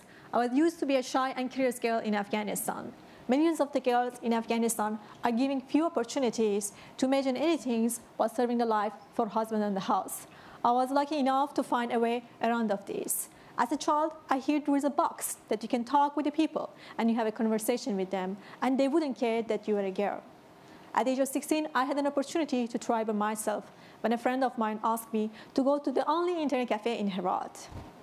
And for the first time, I realized that there are more than what was around of me. Right then, I made determined to make somehow technology the center of my career. I went to the school, graduated from computer science, and I started my own software development company, and I became the first tech female CEOs in Afghanistan. And I wanted to share the opportunities that I have given to the young women who are like me, curious. So I started Digital Citizen Fund, a nonprofit organization that helping the women to get educated. We have built in 13 technology centers, and we have staffed it with a computer science teacher. We have taught classes in technology and business skills to 10,000 of these girls. Next, we started entrepreneurship classes, and we have seen so much success with 100 women who started startups. We have Farzaneh, that she started with her 3 friends in uniform shops 6 months ago with $200, and today she has already made $8,000. We have Bass Baby, that she's started a handcraft business, and she has, at the age of 16, 25 people work for her. This year, we brought all girls robotic team to Washington, D.C. to compete at the first international robotic competition. These girls brought so much hope and pride to the Afghan community and government that they are going to give us a free land to build the first school of technology, engineering, and innovation. But building schools and providing training is needed takes funding or needed a partnership. And I'm here today to ask from the Solve community to help me for that. Each of these skills has a potential to make breakthrough the science and technology. This has the power to dramatically can change how conservative society see and treat a woman. Please join me, giving everyone a chance to imagine a better life, and they can build it for themselves. Thank you, Leah. Thank you. Kavita. Hi, Roya.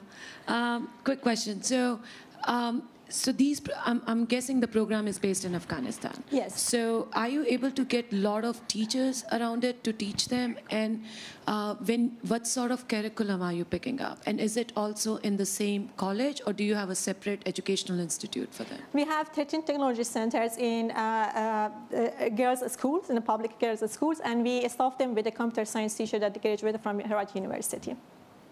And the curriculum that we provide is coding, ICT, and ICT means that they have to learn how to work with the computers, then they have social media, then they go to the advanced classes to learn about coding, and then we also provide the financial literacy, that how to manage the money from level of home to entrepreneurship. And are they able to get jobs easily? This is a good question. That's why we started with entrepreneurship classes, and right now we have with 100 startups, we created already 200 jobs. Thank you. Anyone else? Questions? Lawrence? So you said you were from Herat, is that correct? I'm from Afghanistan, yes. Yeah, from Herat. But I grew up in Herat, yes. Herat, okay. So no, I was there. I started a microfinance program, and I was very interested. So what are you seeing in terms of the regional differences inside Afghanistan culturally? Because I know that different, let's say, religious leaders have different views. How are you mitigating and managing those different views from religious leaders about your work? Well, that's a good question. In Herat, also the religious, more people are conservative. When we started the classes, when we provided training of the technology, everybody thought that this is a bad value for the girls. So then we started helping them and telling them that these classes and this training help them to start to make money, and then they can support their families with the respect of the tradition and with the respect of the culture. So we bring the communities and we bring the families to our program, and every month we are meeting with them and telling them what we are going to do next and what we're going to do for the next stop. Like, for example, well, these girls who started the startups, we help also the families who has a business. We help the girls to work with their fathers to make their business plan or do their taxes or do their accounting. That it was very, very helpful for them. Or the girls who learn about coding, they can build a website and promote their businesses. And this is this kind of the way we change the view of their families, on their daughters and or the wife. Great. Maybe time for one more question? No? All right. Thank you. Thank you very much. Thank you. So from Afghanistan, we're going to go to Pakistan while you're submitting your scores. And doctors, you're next. Great. Thank you. It's always great to be back in Gotham City. Hopefully you can hear me. Okay, so let me start off by introducing you to three remarkable women. The first one, let's get our slides going here, is Rabia, 24-year-old community health worker who actually trained as a nurse in Sialkot, Punjab, very close to the Indian border. Trained as a hospital nurse, but was not able to actually get employed as a hospital nurse, and then ended up as a community worker, basically earning a barely living wage of about $5 a day. Next, Sonia, 20-year-old factory worker, works in a world-class factory that produces world-class soccer balls, footballs. Unfortunately, that factory does not provide their workers with healthcare on site. No healthcare facilities available on site. And so Sonia and her colleagues have to leave the factory and actually take the day off and lose an entire day's wage in order to be able to access healthcare. Nisha, 25-year-old doctor who recently graduated. Now, the good news there is that 2/3 of all doctors in Pakistan are women. It's great news. The bad news is that 3 out of every 4 of those doctors are not practicing medicine, largely due to safety concerns of them working in urban slums and rural areas. And so, as a result, there is massive attrition of this huge source of human capital. And it's mind-boggling in a country where 2/3 of the country lacks access to quality healthcare. So at Doctors, we're all about connecting women to their full potential. We like to think of ourselves as matching underutilized capacity of healthcare providers to the unmet needs of healthcare consumers. And so what we do is we equip and capacitate nurses, such as Rabia, with tablets and smartphones. We deploy them in factories and in corporate offices, and then they connect patients or healthcare consumers to remotely located doctors, such as Nisha, via HD video consultation using a proprietary telemedicine platform. The nurses have also been trained to perform fairly sophisticated diagnostic and interventional procedures, including ultrasound, fetal heart rate monitoring, etc. Suffice it to say that they really are able to earn the trust of the patients that they are catering to. We've already conducted over 25,000 paid video consultations over the last 7 months and generated over $150,000 in operating revenue as well as $400,000 in seed capital. But more importantly, we've actually reintegrated 150 female doctors into the health workforce while delivering healthcare needs to factory workers who previously had no access whatsoever. But we're not done there. We're now scaling on a more ambitious scale, if you will, to impact another 15 million lives enrolled within the next 5 years, while reintegrating 5,000 female doctors into the health workforce. Now, I was going to actually end with the African proverb, but my colleague from Kaiteka, I hope I got that name right, actually already shared that proverb with you about 10 minutes ago. So all I'm going to say is that I'd like to welcome you to join us on this journey as we use technology to connect women to their true potential. Thank you. Thank you.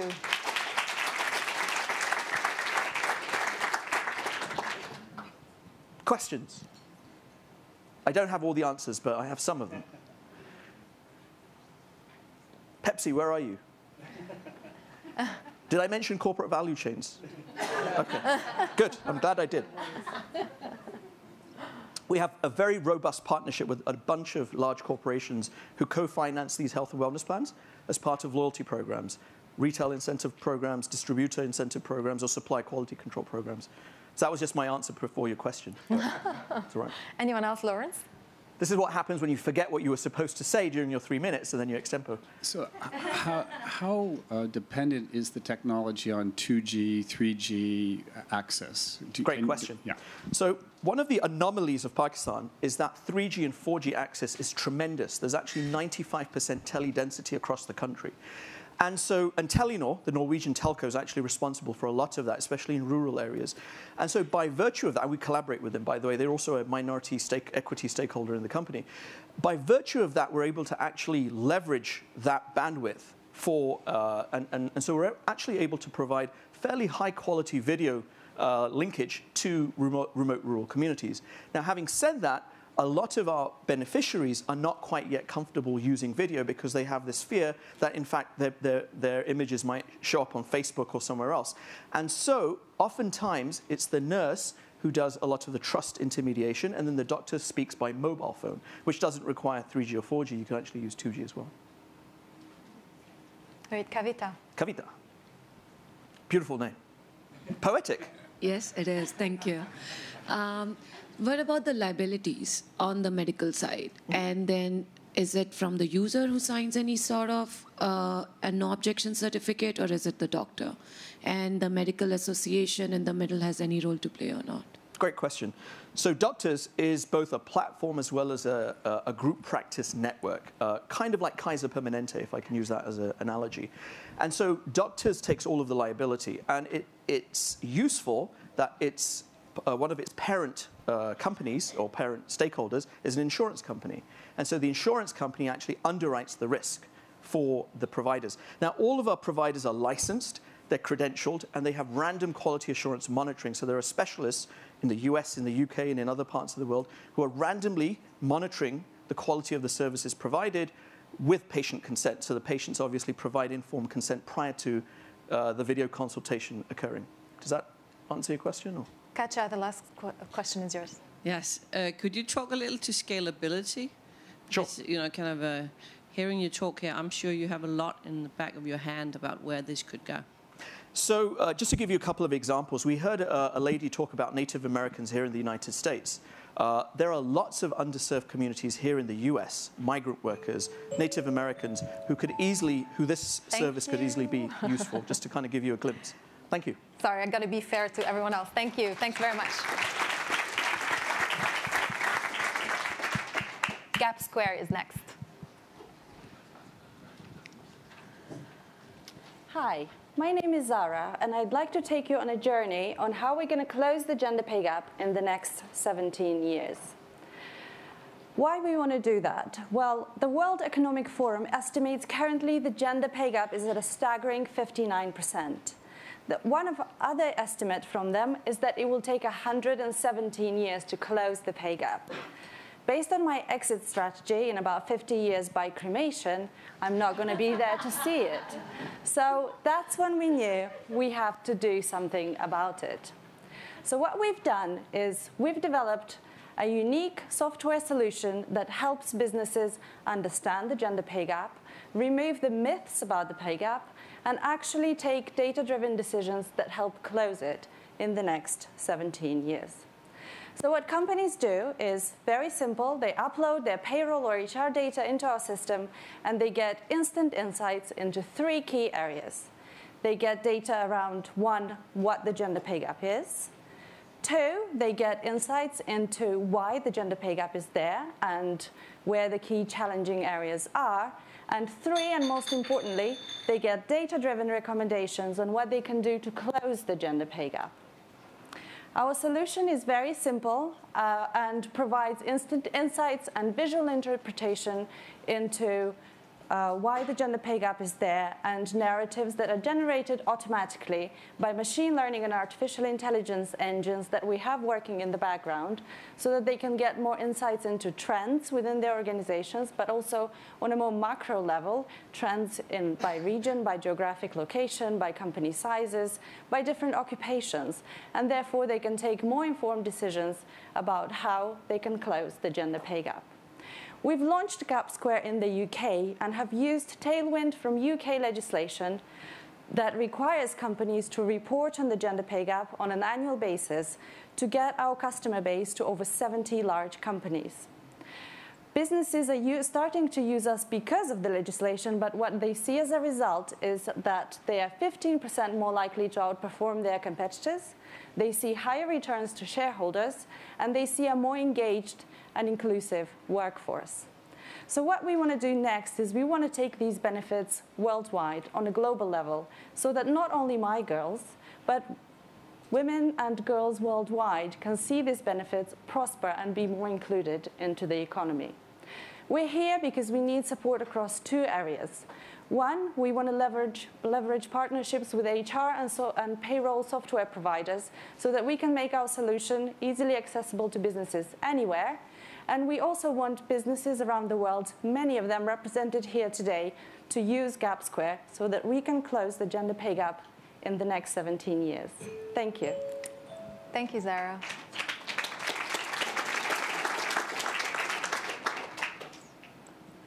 Yes, Obi. Hi. Who do you sell to? Like, who is your customer? Is it the head of HR? Is it the CEO? Is it the head of diversity? Like, who cares about your solution?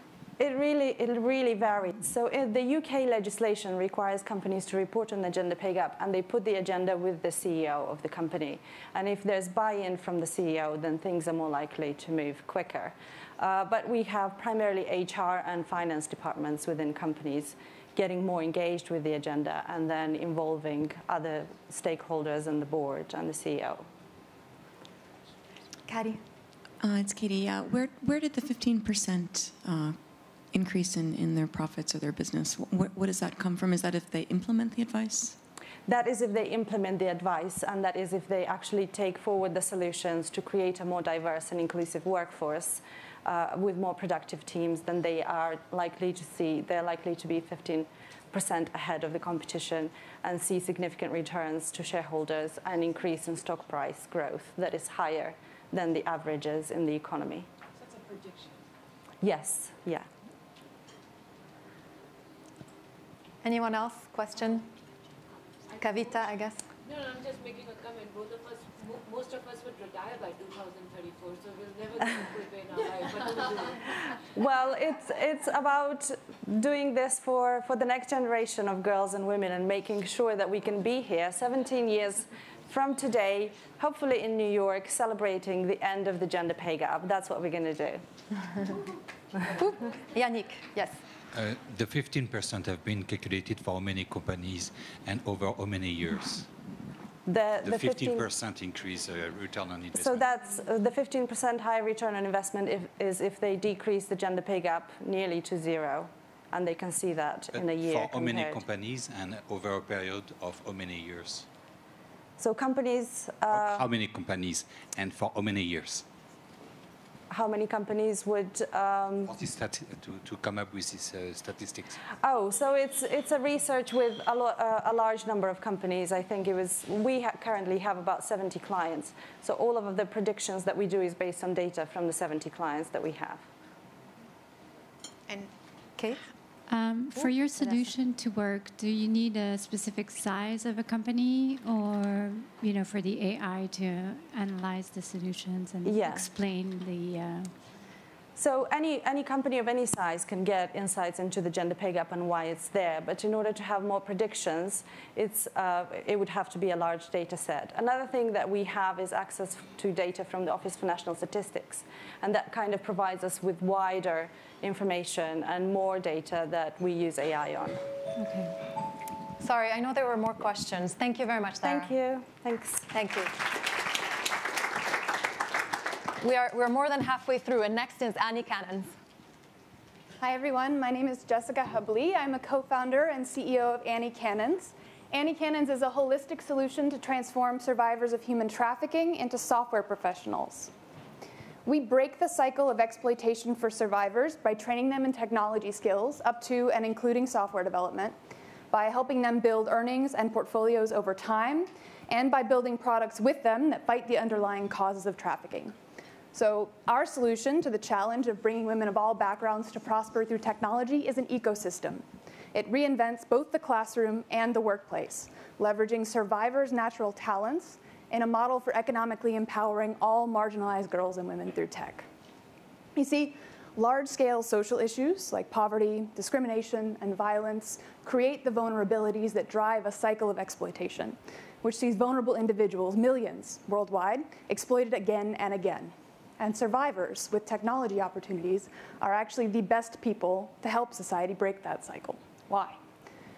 Imagine for a moment the problems you'd have to solve to survive hunger and homelessness, brutal beatings, psychological warfare, forced pregnancy, or all of these, with no money and no one to turn to actually outsmart organized crime.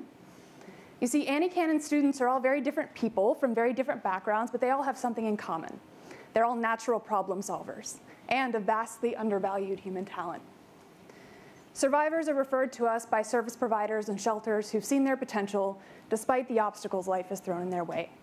We provide a trauma-informed technology training that anchors software education to problems they know well and care about. Next, we operate a business for custom software development and software lifecycle services where they can monetize those skills free from traditional workplace barriers like a lack of childcare. And we build products alongside them using a product-based learning model that ensures that every student is actually building a piece of technology that addresses an issue she cares about as she learns how software development really works. We are the only organization providing survivors with training in high-income skills. But more importantly, we're the only organization tackling those issues with the workplace itself. And this works. Our top pilot graduate will earn over $65,000 with us this year, and she is still learning more advanced skills. So now we have an opportunity to scale this success to reach vulnerable populations all over the world. See, our business revenue doubles every quarter.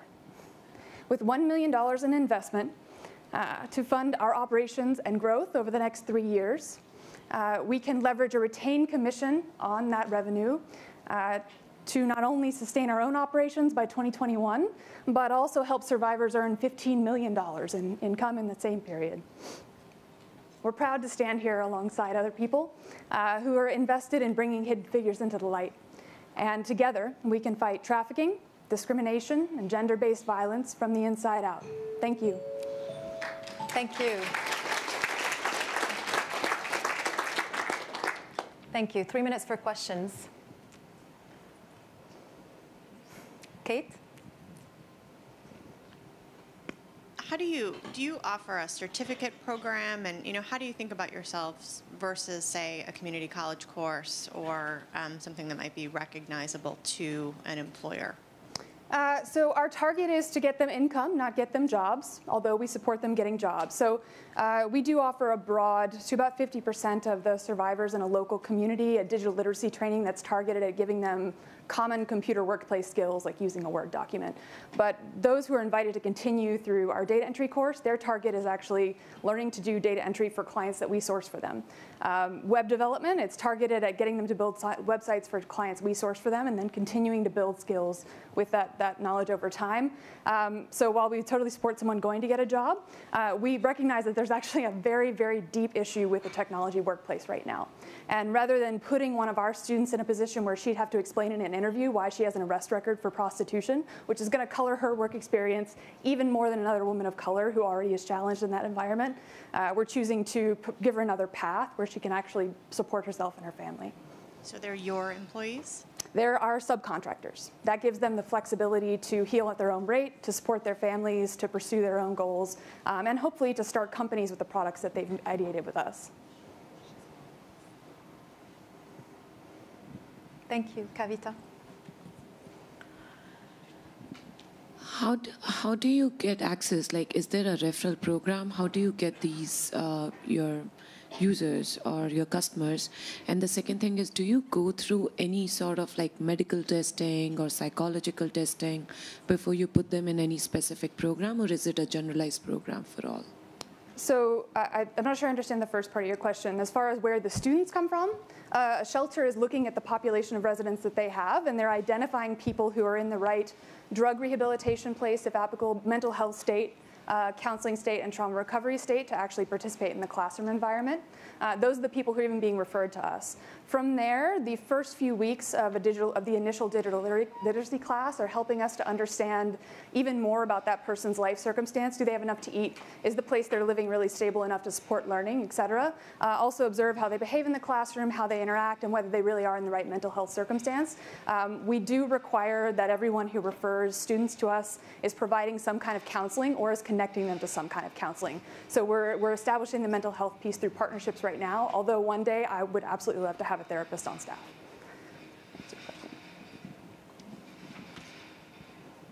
Do you work with women exclusively, or do you include male survivors as well? We do welcome male survivors. The reality is that most shelters actually only serve women, especially in the United States. So the vast majority of our referrals are women, 96% to date. Okay, thank you. Thank you. Thanks very much. Hogaru is next. Hi, my name is Matteo, and I'm the CEO of Hogaru. As you probably do not know yet, in Latin America, the cleaning service market is a huge industry. We are talking about a 30 billion turnover that employs over 10 million people, mainly women, of which over 90% are working informally, without a contract nor health insurance, let alone minimum wage. At Hogaru, we turned this perspective around by professionalizing the cleaning service industry in Latin America. In fact, Hogaru is a tech-enabled cleaning service company that selects, trains, and employs directly over 500 women from vulnerable backgrounds as professional cleaners. Differently from an Uber for cleaners that uses subcontractors, we decided to employ our cleaners directly with stable wages, with health insurance, a pension plan, and other benefits like access to microloans. Obviously, employment is a big cost. However, higher clients' retention and cleaners' retention make up for it. The stability that we create allows our cleaners to advance and progress in life for the first time. For example, many of them have already applied successfully for a mortgage for the first home. At Hogaru, technology plays a pivotal role. In fact, we provide all of our cleaners with a free smartphone and data plan so that they can be more efficient in their work and spend better time with their families. So if I'm a cleaner, from my smartphone, I can check up a client's address, I can report that I just checked in or checked out, I can check my salary or ask for a loan. And from a company perspective, up to 80% of the people management processes that we have to realize are done by our software rather than by human supervisors. Despite creating good jobs is our mission, we are also focused on growth and profitability. Since 2015, we have been growing steadily, and currently we make over $270,000 of revenues per month. We operate profitably in 3 cities in Colombia and employ over 500 people. That means that through these new jobs, we have impacted over 2,000 members of our cleaners family that benefit from the fact that our cleaners are earning an average 26% more versus their previous jobs.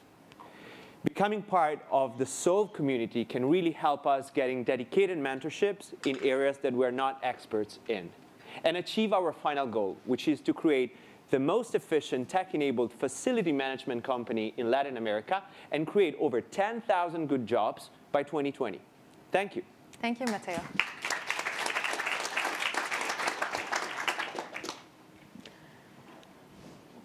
Questions? I know, Okay, Kavita, thank you. since you... I'm waiting for other people to ask. So you talked about that one of the goals is to basically financial independence, more money, and then buying house. Do you also see women who comes into these jobs going into the education side, but if they're using this, do you have any educational plans, any sort of those funding? That's one. Secondly, are there any other social economic data with respect to like the housing system, with respect to like whether these women are getting better treatment at home, or are they using the cell phone for any other services?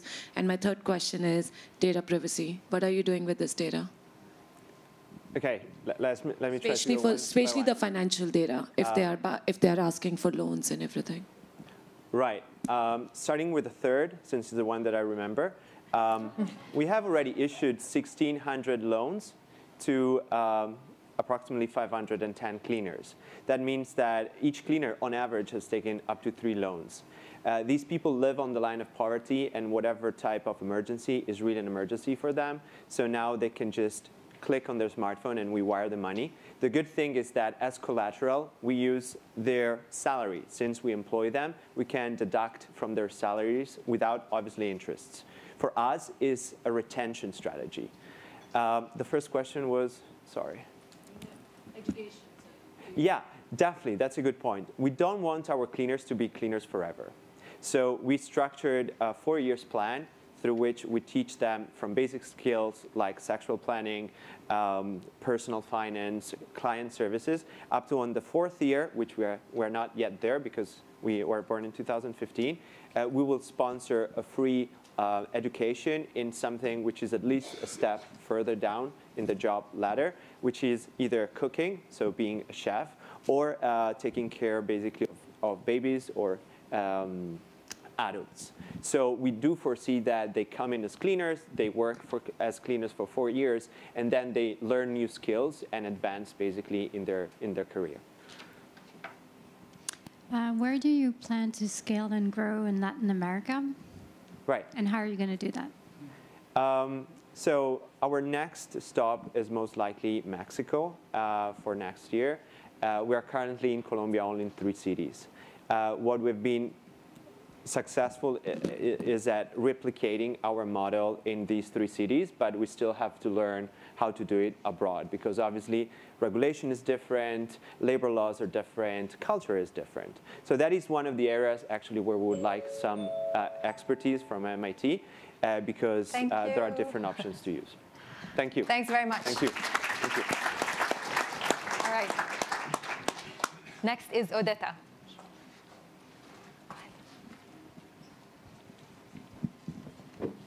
Okay. Good morning. I am Catherine Wolf, and I would like to share with you today Odetta. Odetta is a virtual employment platform that works with women in the Middle East and South Asia. We secure work contracts from Fortune 2000 companies and take those contracts and break them into small, tiny tasks for highly qualified candidates to complete online. 3 out of 4 women in the Middle East and South Asia are not participating in the labor force. And that number remains pretty constant across education levels. Let me humanize these statistics with a few stories from our users. Farah is an honor student in Jordan. She's a computer engineer. Her family's uncomfortable with her working outside of the home. Mazra is a bioinformatics master's in Pakistan. Her goal is to cure cancer, a pressing need. She's unable to go to the lab each day in a 9-to-5 capacity because of her own family responsibilities and personal security. These are just two of the stories of millions of women who are unable to participate in the workforce, who are highly skilled. But what if we could connect them and use technology to connect them to international jobs such that they could work flexibly from home? We believe with the emergence of the internet, cloud computing, big data, global demand for virtual workers, that we can deliver a scalable technology solution to address these challenges. About a month and a half ago, I was in Pakistan with Huma Khan, my classmate from Harvard, and we were testing the viability of Odetta. With one Facebook post, we had 150 women sign up to work on our platform. These women were very excited about online work. They all speak English, have access to Wi-Fi, have computers. We found very little cultural opposition to earning money online, which is an initial concern that we had. What we decided to do was to test an agency model. Our business model is we secure contracts and we earn a fee based on the contract earned. And we are testing a few initial tracks. The first is bioinformatics, and the second is in artificial intelligence. We believe that within a short period of time, we can help millions of women access employment, as well as motivate the next generation of women to continue and persevere in their education. And we're here at MIT Solve. We're very early in our journey, and we'd like to ask for two requests. One is if you're in the CSR of your company or a hiring manager, we'd love to speak with you. And the second is if you have ideas on how to source talent in Pakistan, Jordan, Egypt, and Saudi Arabia, we'd also love to speak with you. Thank you very much. Thank you, Catherine. 3 minutes for questions. Suzanne. Great presentation. How did you pick the 4 countries? Sure.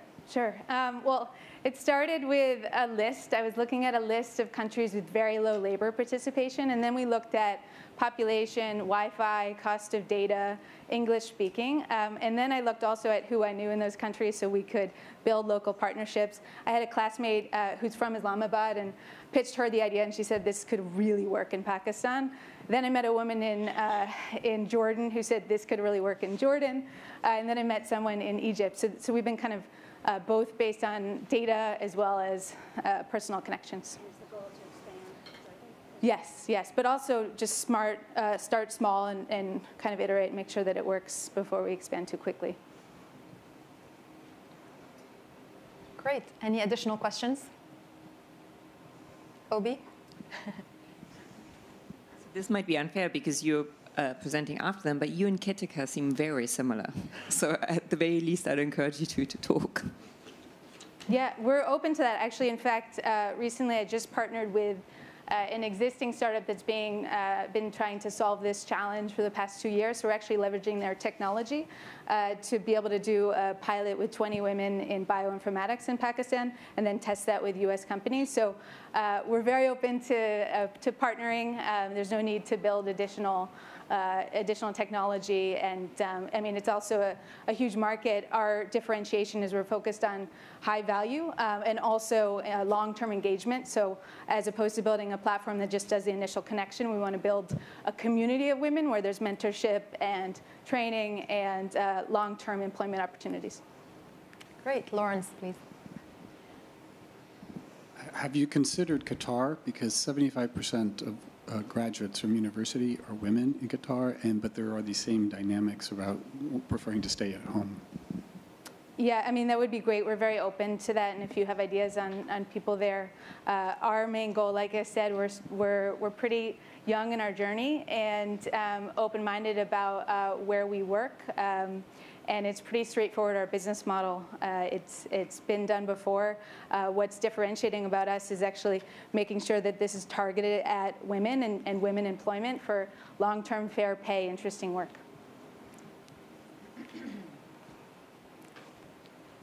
Any other questions? Looks like we're good. Thank you very much. Thank you. Thank you. That was Odetta. So our next pitch is actually joining us from via pre-recorded video from Riyadh, Saudi Arabia. So we're going to play her video, and then she will be joining us by audio for live Q&A. Good morning, everyone. My name is Nasreen Alisa. I'm the founder of Know Your Rights app. As I grew up, I noticed and was profoundly affected by the suffering of women in Saudi Arabia due to the family system we have. And that inspired me to study law. So I went to the UK, I did my LLB and LLM, and I came back to Saudi Arabia as one of the 50 female lawyers in the country. So I wanted to help women, so I decided to create an app. I'll explain the app briefly. The app works on iOS and Android, and it has 14 icons. We have 25,000 downloads on iOS and 10,000 downloads on Android. We have icons that teach you how to file a lawsuit on your own without the need for a lawyer. We have frequently asked questions. I get free consultations. I have an icon for me. I give free consultations. We have an icon on the rights of expatriate women who are married to Saudi men. There's many more icons, but due to time, I can't go through the whole thing. But the thing is about the app, it's not just that it provides free legal advice and information. It also teaches women how to be independent. So it gives them that opportunity to do things on their own, because unfortunately in Saudi Arabia we have a lot of women that rely on men to do things for them. One of the saddest and most difficult of the family law system we have is the lack of access for women to their children.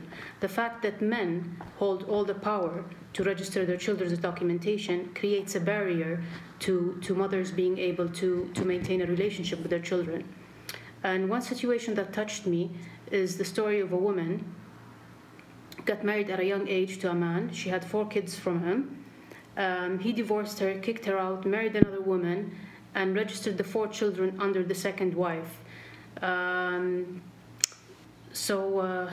Unfortunately, she has no access to her children. She hasn't seen her kids in 10 years, and legally she can't do anything about it because everything is already registered under the second wife. So sadly, what she did is she bought 4 cats and she named them after her children. Moving forward, this particular issue I see as a priority for a legal reform. Finally, I would like to say that my app has helped a lot of women solving their problems and created economic opportunities through learning, being independent, and providing resources to them. Thank you very much for listening to me. Have a good day. Thank you. And Nasreen is with us online, so I'm going to speak to, I guess we can ask her a question. Nasreen, can you hear us? Yes, I can hear you. Okay, it works. All right, Kavita, you get the first question. Nasreen, this is an amazing app. I think there is a big requirement for something like this. My question is, first, how do women get to know that this app exists? How do they access it? And second, if they need more consulting just beyond what their legal rights are and they need to go and file some cases, how do they get help for that? Okay. Just before I answer, I just want to say thank you for having me here and the ability that I can do the video and not being there in person. So I really appreciate that. To answer the first question, access is we do a lot of advertisement on social media. and through word of mouth, through WhatsApp, through newspapers, we make sure that a lot of people know about this app. Also through the Ministry of Justice, we are through the Ministry of Justice as well. They're helping us promote the app and making sure that it gets to a lot of people as much as possible.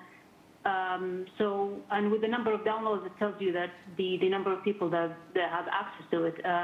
We've hit 25,000 downloads on iOS and Android 10,000. So it keeps, and we keep, well, not the advertisement, but promoting the app is keeps on going on social media.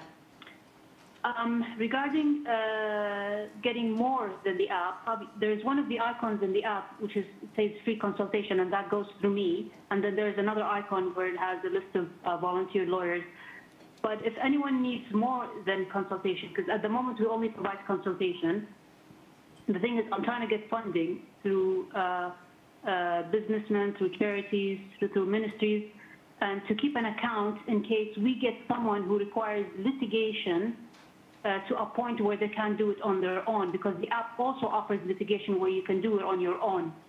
And if it gets complicated in a way, then that we do have funding to help those specific women that can't go beyond, that can't do litigation on their own.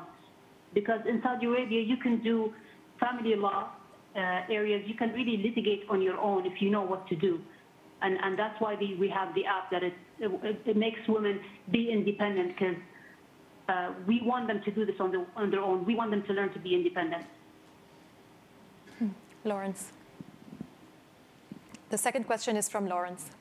Thank you, thank you, Nasreen, for your thank you, Nasreen, for your courage. Could you tell us a little bit about any regulatory barriers that you're facing, and how is this aligned with Sharia? Okay, regulatory. The app. Okay, so with Sharia, the app actually summarizes the law and the Sharia together, because. Yeah, so it summarizes them both. When I say summarize, I don't mean by throwing in bulk legal content, no, by summarizing exactly what happens on the ground, what do you expect the judge would give a verdict, and the law as well. Because the thing is, with family law, it's really Sharia law. And I mean, when you talk about regulatory, it's really what happens on, for example, when you file a lawsuit, what do you need to fill out on the template and where to go and where to submit it. But when it comes to the Sharia part is what the judge will decide. So what I did is with the app, before I launched the app, I went and I visited the clerks at different courts, and I've spoken to judges, because, you know, with Sharia it's really unclear. The judge has a discretion to decide. So I did as much as research as I could, to get really the summary of Sharia. What could be a verdict in a custody situation? What could happen in a custody of children matter? What could happen in an alimony, in a divorce, in a child visitation? And then I put them all together and I summarized them in the app. Thank you so much, Nasreen. I know how hard you tried to be with us. We are unfortunately out of time for the Q&A, but I wanted to give you a chance to at least finish this, answering this one question. We really appreciate it. And we are, you know, I don't know if you can be with us for the live Q&A later, where the audience can also ask you some questions. But for now, we're going to have to move to the next, which is Mina's list. Okay. I invite you here on stage. Thank you, Nasreen. Thank you so much.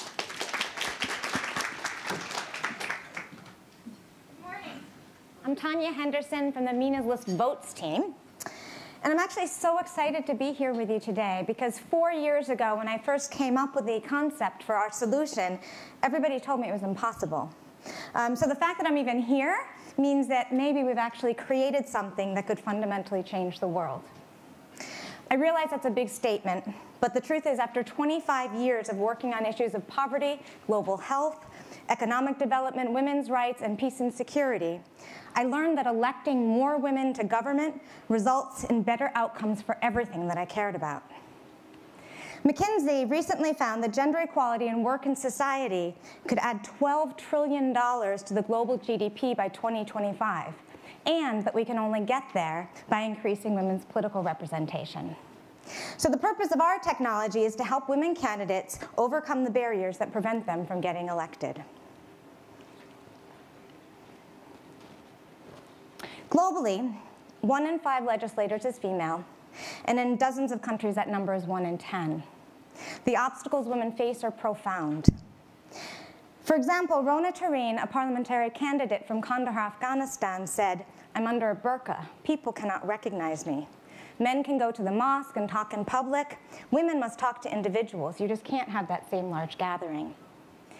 Despite all this, what's amazed me is that when I ask women candidates what's the biggest barrier to their political representation, the answer I always get is the lack of enough money to run their campaign. And it doesn't matter whether I'm in Kenya, Brazil, Japan, access to political funds prevents women from running and from winning. Using the blockchain and secure mobile payments technology, our solution allows women candidates to safely and easily fundraise and manage their campaigns with their smartphones or tablets. In essence, they can kickstart a campaign from their living room. Think how this would have helped Rona. She could campaign door-to-door virtually. Each candidate will have a home dashboard and personal profile that hosts all their social media and communication channels so they can easily communicate with their supporters. And then their supporters can donate, send the candidate donations with the tap of a button, even using digital currencies such as Bitcoin.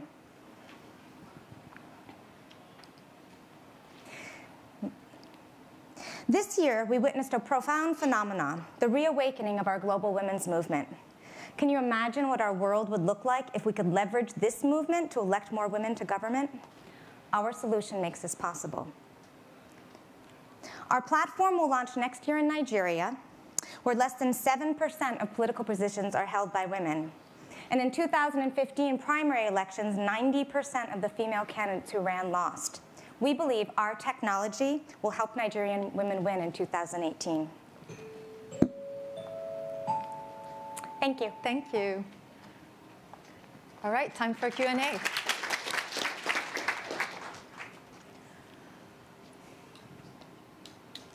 Vanessa.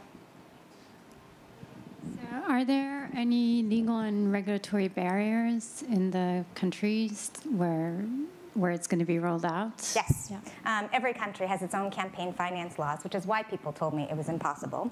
However, we have a cloud-based platform, and so we actually can easily adapt to support to new countries and currencies, complying with local regulations, privacies, and the campaign laws.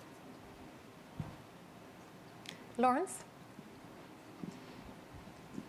I'm curious about the mobile payments ecosystem. It sounded like that was a fundamental piece of your model, having a robust, I would have presumed, mobile money payment system, and the selection of these countries, because some of the countries don't have extensive mobile payment systems. So I wonder if you could speak to that. Sure. So actually, our payment processing system includes everything from PayPal to crowdsourcing, but also mobile money. Eventually, we hope we'll be able to use more cryptocurrencies and really provide that resource for those that aren't banked.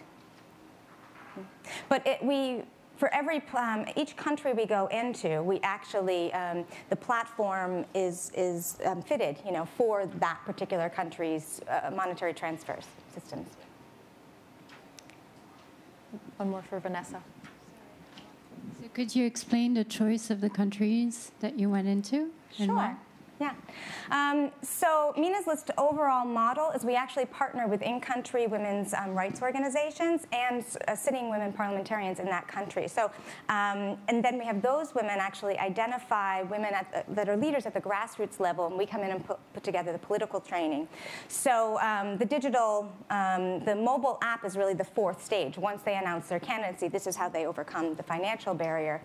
How we choose the countries is I have to have those strong relationships, Mina's List, with the in-country civil society, because that's what actually makes it sustainable.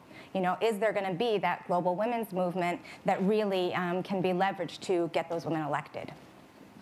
Most of the countries you mentioned on the map has a lot of what you call cash money. Then the registered taxed money. Yes. So when people pay or when the candidate actually take the money, how much is it going to be affected by people paying in cash versus the taxed money? I think if I understand your question correctly, what you're asking is that that a lot of our countries that we're working in are cash-based economies, so that the app might not be as applicable or user-friendly. That's actually true. So in many ways, what the app is meant to do is say you have a woman running in a remote area in Afghanistan. Her local constituency could be male-dominated, could be very entrenched in the local traditions of that community. However, there could be women in Kabul who really want to get more women elected to parliament that will advance women's rights. So the mobile app actually provides a resource for those women in Kabul to donate to her campaign in Kandahar. Thank you. This was Mina's list. Thank you very much.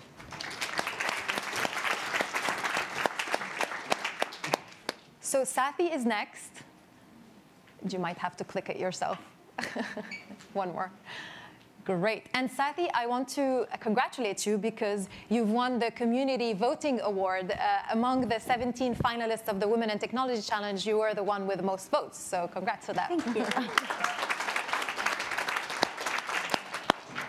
Good morning. My name is Amrita Saigal, and I co-founded Sathi, a social enterprise in which we manufacture 100% biodegradable and compostable sanitary pads.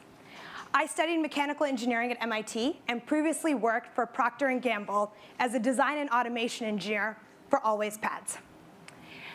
Today in India, there are over 250 million menstruating women, of which 25% of them miss up to 50 days of school or work a year due to lack of access to sanitary pads.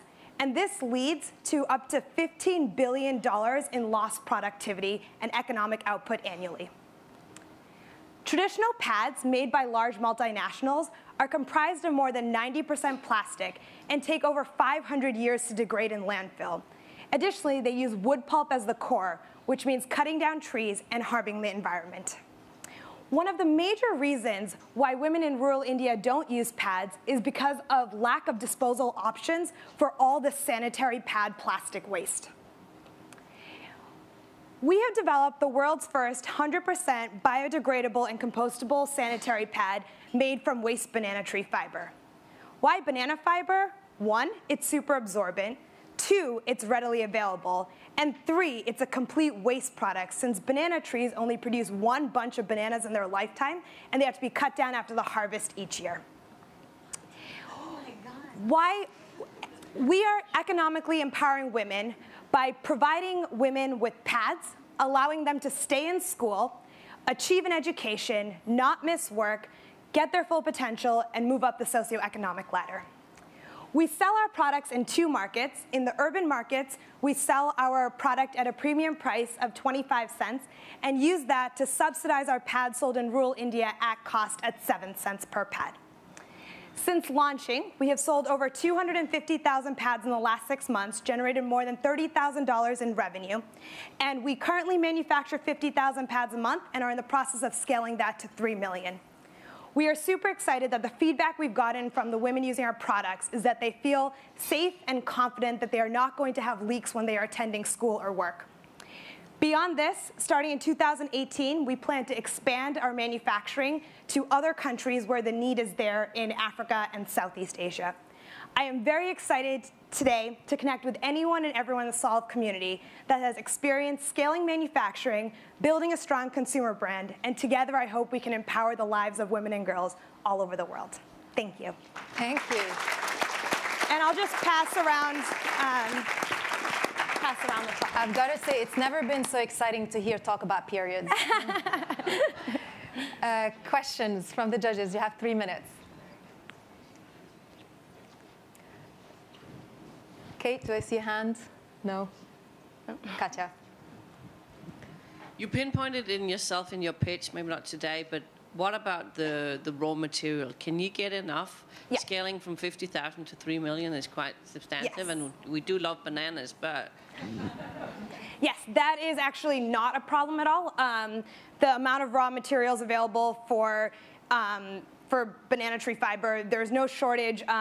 If we get to 3 million a month, that means right now we do about 10,000 women a month. We want to scale that to 300,000 a month. And we would have no problems until we tried to go past, at least right now, we could get up to 1 million and have no problem. And honestly, if I got to 1 million, I'd feel really, really happy. So, and I think that the reality of it is like, the question often comes up, like, why do biodegradable pads not exist right now? And a lot of it is about developing out that supply chain, and we want to help enable and take the next few years to really help figure out the top and bottom layer. They're made out of cornstarch and lactic acid, and how do we continue to build out all the different supply chains for all the raw materials? Thank you. Katie. You mentioned mostly about work, but I think this has large implications for school as well, not missing school, the shame factor, things like that. Can you discuss? It's exactly both of them. So right now we have, the way we do rural distribution is that we partner with large NGOs. So we have our first contract for 1 million pads with one of India's largest education nonprofits called ACL. And with them, we are actually distributing in their schools. So it's a combination of both school and work, 100%. Yeah.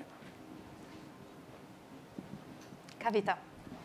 Have you taken any feedback from the women and have, like, during your designing process? Oh, yeah. And, like, in the future, are you looking for, like, reinventing it more or taking a different approach? Sorry, what's the last part? What did you say? I mean, are you still taking feedbacks, and is the product still going to be designed or, like, improved? So I think we've probably spent 3 years on product iterations, and we actually only built our first factory in Ahmedabad in Gujarat in India last year. So we have done, this is probably the 5th or 6th iteration. We took a lot of feedback in the beginning. They were not absorbent enough. They were not big enough size. We've done with probably more than 1,000 women testing over the last 3 years. So I think we feel confident that we're at the point where this is a product that I would use now, and I feel confident about that. But yes, there is definitely, right now we only have one size and shape, and we do need to, obviously people have different needs, so we went with what we thought was the most common for right now. Thank you so much. This was Sathi. Thank you.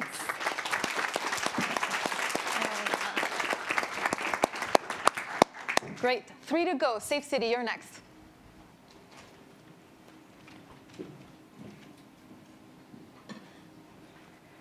In December 2012, a young woman lost her life after being gang raped several times on a bus in Delhi. And that incident was extremely shocking, and I decided I had to do something. As I researched, I found that sexual violence is a global pandemic, affecting 1 in 3 women on an average around the world. And yet, 80% of us choose not to report it officially, thus making the problem invisible. Most of us do not even know the entire spectrum of abuse. On a daily basis, we tend to ignore the verbal and non-verbal forms of it, deeming them to be too trivial, when in fact they could be extremely debilitating to many, limiting our choices, restricting our mobility, and affecting our mental health. Equal access to safe public spaces is critical for a girl to receive an education, a woman to take up employment and advance in her career, and thus achieve financial independence. And we deserve a level playing field. So my response to bridge the data gap was to launch Safe City, a crowd map for sexual violence in public spaces, where we encourage people to anonymously share their stories, and these are then collated as location-based trends and visualized on a map as hotspots. And the aim is to have this new data set available in the public domain so that women and girls can improve their situational awareness and make better choices for their personal safety. They can mobilize their communities to find local solutions, and also hold institutional service providers accountable in doing a better job. This young girl dropped out of school because she could no longer deal with the harassment on her daily commute. On analyzing the data at one of the hotspots in her neighborhood, she and her friends decided to educate her community on the topic of sexual violence through a wall mural. She's now back in school confident that her community has her back. We have several examples where, on being presented with the data, police have changed beat patrol timings, and municipal authorities have fixed street lighting and made safe public toilets available. Thus far, we have over 10,000 stories. We are partnering with partners in communities and mapping in India and 5 other countries.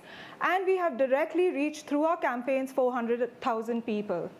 And we would like to invite the Solve community to join us, help make our technology more robust, reach maximum number of people, and visualize and use the data for better governance. So please join us in making public spaces safe for women and girls to achieve their potential. Thank you. Thank you.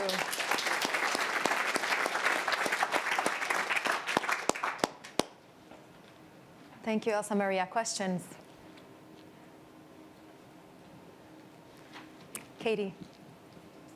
I noticed you mentioned transportation was one of the partners you needed. Why?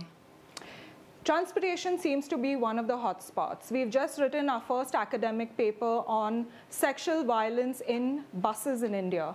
But in Nepal, in Kathmandu, for example, our partner there was able to prove to the transportation authorities that women didn't have proper options. It was huge. So she was able to secure women-only bus licenses. In Kathmandu, they only have mini buses, so there are not too many options. Okay, makes sense. Thanks. Thank you. Any additional questions? Yannick, yes. New Delhi is part of the Safe Cities global movement. Were you able to cooperate with the municipality? Yes, actually, we are going to be doing our first project in Rosario, Argentina, through the city council, but we have been invited by UN Women for their technical meeting on safe cities and public spaces. Super. Anything else? We still have some time. Thank you. Well, that was great. Thanks, Elsa Maria. So please download our mobile app. It was released 2 days ago. It's available in English, Spanish, and Hindi. Safe City on Android and iOS. Thank you. It's a good way to end it. All right, our next is She++, and they had the second highest voting on the platform. And thank you, Shreya, you're next.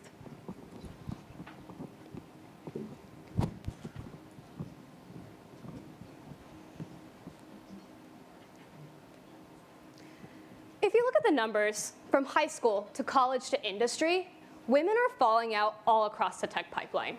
And this problem is only getting worse. That's why I'm here today. I'm Shreya, the co-director of She++. She++ is a 501c3 nonprofit solving this pipeline problem. When I was a high school student in a small town in Texas, I took a programming class. And I liked it, but I was the only girl, and I didn't have any friends. I couldn't see myself majoring in computer science. Thankfully, I found She++. She++ went all out for me. They matched me to a mentor, coached me through my own tech leadership initiative, and even flew me out to the Bay Area where I met role models I still talk to today. It was so cool, and I eventually decided to major in computer science. When I got to Stanford, I joined the She++ team, amazed to find that it was run by just a team of 20 Stanford students who recruited new students every single year. I joined the team that helped organize the high school program. My fellow teammates organized similar programs for our college students. Together, we worked with media to showcase inspiring role models. I had so much fun that eventually I became the co-director of this organization. Today, She++ sits in this unique intersection of technology, leadership, and diversity. We run programs for high school and college students. We're not about teaching women to code. We're about enabling them to become leaders in tech. This model has a potential to grow organically. High school program participants eventually join a She++ college chapter. Chapter alumni get involved with the younger students, and we showcase them through media, video, blog posts, etc. Over the past 4 years, we've had an incredible global impact. We are 75% women of color. We have support from VCs in the Valley, existing companies, and the NSF. We get all of these requests to grow. Girls across the world want to start their own chapters. And we've been able to establish the bandwidth to hire our first full-time employee. In 5 years, we want to impact 100,000 people. But we're only college students. We have this model that works, We need the support and mentorship to grow.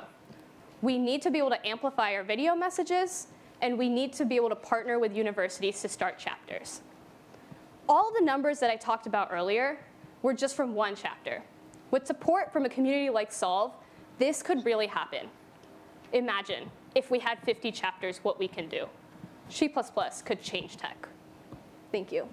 Thank you.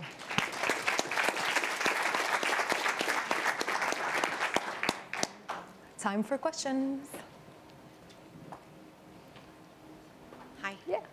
How are you seeing the work that you're doing with students help them from washing out once they're in the workforce? For sure. We're only 4 years old, so our recent class has been able to go into the industry. And we're proud to say that everybody on the She++ team was able to get a tech job, and they want to do more. We survey based on intent, and we survey based on intent and actual completion, whether they intend to major in computer science, whether they complete the computer science major. And we hope to do this going forward. How do you see your program being unique compared to many of the other programs that want to get women into or girls into tech? Two things. One is we are student-run and student-led. We're uniquely positioned to connect with both the high school and the industry level. Second, we're not about teaching girls to code. We're about leadership. We're about solving the pipeline problem where women drop out of tech, even though they're engineers, even though they're in tech. We want them to be leaders, and we want them to grow. It's really impressive, the 75% women of color. How did you get such just a high ratio or high percentage? We carefully market to places where we know there exists a population with a large proportion of people of color. We have a lot of Indian and Chinese females also in the organization. And going forward in the future, we want to scale to places where we can broaden our horizons and reach more people that are underserved. Thank you. Any other questions? Still have a bit of time if you want to plug in one last thing. All right. Well, thanks so much, Shreya. Thank you. Thanks. So last but not least, we have True Trade. Thank you. So two statistics. 65% of Africans live in the agricultural economy, and the vast majority of those live in small farms across the continent. And the alarming statistic is that in Africa, the hand that rocks the cradle also tills the soil. About 80% of African agricultural work is done by women. So they till, they sow the seeds, they weed the plot, they harvest, and then they bring it to market. And when they bring it to the market, they meet this guy. And it is inevitably a guy. He's the middleman. Because when you're a smallholder farmer in Africa, you may have 10 bags of a produce to sell at harvest time, but you have a bicycle, and the nearest viable market is 20 miles away. So the man with the van is king in this relationship, in this power dynamic. So True Trade was born out of frustration with this. We have spent years trying to increase smallholder agricultural productivity, and that's happening. But smallholder profitability isn't happening at the same rate because you got the middleman there. And so we tried to see, well, what can we do about this power dynamic? How can we try to shift this? Because really what we need to do is we need to get the smallholder farmer closer to where the real value is realized, and that's at the marketplace. So you don't tear up the existing trading routes in Africa. You cannot do that. It's too big a problem to solve. But can we use technology to overcome the truck? And that's what we did by creating True Trade. So we needed to recruit the trading networks, the existing trading networks. And we decided to do that by going first off to the top of the market. So we've gone to the big purchasers of commodity, large processing firms, breweries, importers into the European market. And we've said, give us an order for a commodity. They give us an order for a commodity, they set the price and the volume and the delivery date. And then we go to the pre-existing networks. And we say to these middlemen, the traders who know their commodity, we say, here's what we're giving you. We're giving you a price, we're giving you a volume, and here's the last bit that we're going to give you. We're going to give you the money to trade in these networks. So now we de-risk all of your position. We built all of this around a trading platform, a software platform that allows complete transparency through the system. So everybody from the smallholder farmer up to the end user can see what everybody is getting. I in TrueTrade get 3%. The middleman gets 3.5%. The warehousing and the insurance costs are 2% and 4%. And at the end of it, the smallholder farmer gets all that remains. The transparency that we have allows us to name individual farmers, what each farmer is getting, what they're paid, all via mobile money. Thank you. Thanks, Will.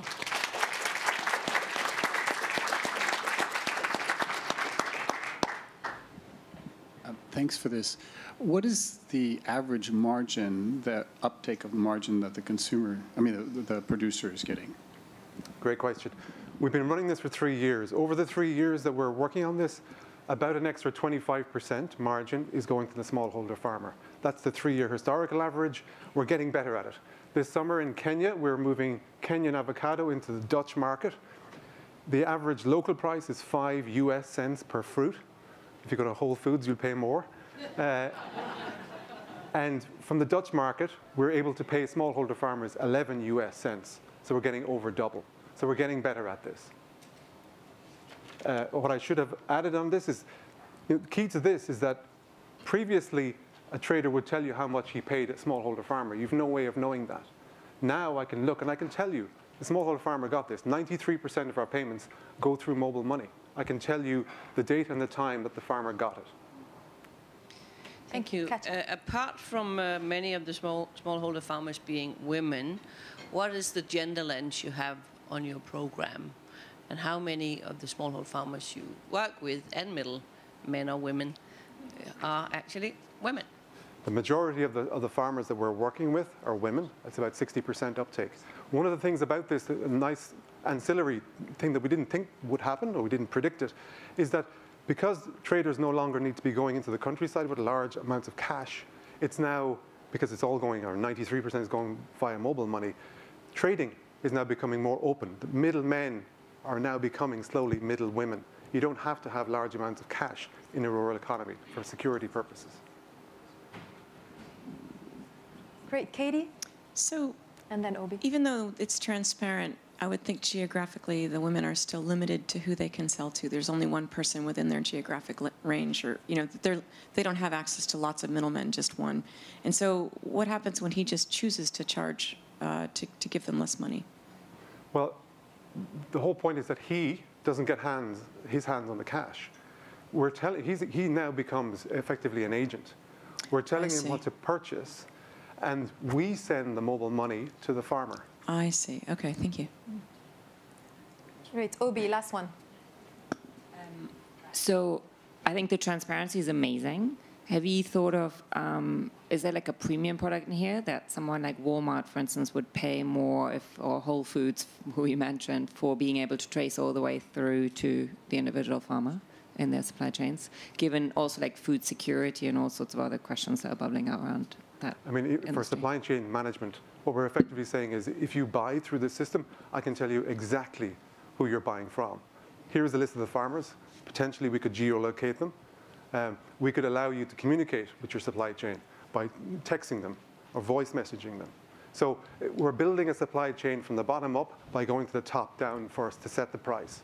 Yes, there's absolutely the future in that. Wonderful. Thank you. Thanks, Will. Thank you.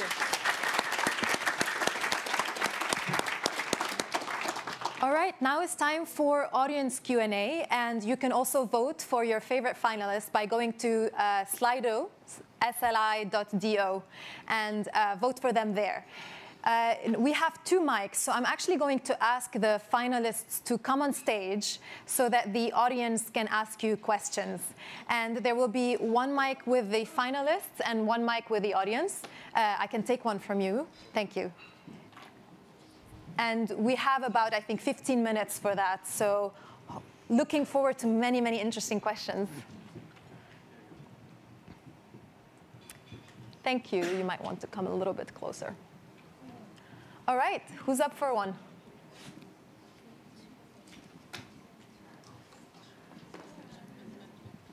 Hello. Anyone want to throw a curveball? Hi. I have a question, actually. I have two questions for Sati, for the founder of Sati. One is you talk about the comparison of the banana fiber and its absorption. How does that compare to plastic-based pads, and how does that compare? And I could see that being, you know, you said it's environmentally friendly. I could see that being something that's marketable in the developed world as well. And the other thing is, do you use women in the production of your pads as well? Yeah. To answer your first question, so our pads are about, banana fiber is actually the most absorbent fiber. So our pads actually end up being about 30% more absorbent than traditional pads. And second question, yes, we hire 10 low-income women in our factory in Ahmedabad. Thank you. One over there, yes. Hi, I'm Natalie. I work for Unilever Prestige and with Jane at Dermalogica. My question's for Atmago. And really, if you didn't speak at all about looking at brand partnerships, because I think there's a big opportunity for product advertising on your social network and building a revenue based through that. And I just wanted to get your feedback on if you've been talking to any companies based there. We haven't talked about brand partnerships yet, and it's partly right now we're building our brand identity and don't want to have sponsored posts yet, but that's our goal. And we see huge opportunities for partnerships with L'Oreal, Hindustan Building Limited, sort of all of the kinds of issues that our users face and the kind of global and national brands that can help solve those. I would check out Lifebuoy. It's a Unilever brand that does business in that area, and they do a lot in social impact, so it might be a good fit. Great, thanks. Thank you for that. I had a couple of questions. So first of all, for Erase All Kittens, how much existing knowledge do your girls actually have to have in coding and HTML, or can they actually come to the site with absolutely zero knowledge? And then I also had a question for, I think it was Gap Square, just around closing the gender gap in pay. How do you actually persuade companies to be okay with sharing PII and actually uploading the information on the site? Yeah, so they don't have to have any knowledge about HTML because we introduce it in a really gentle way so they can actually learn from fresh and progress on that way. Yeah, so they can start the game without knowing anything.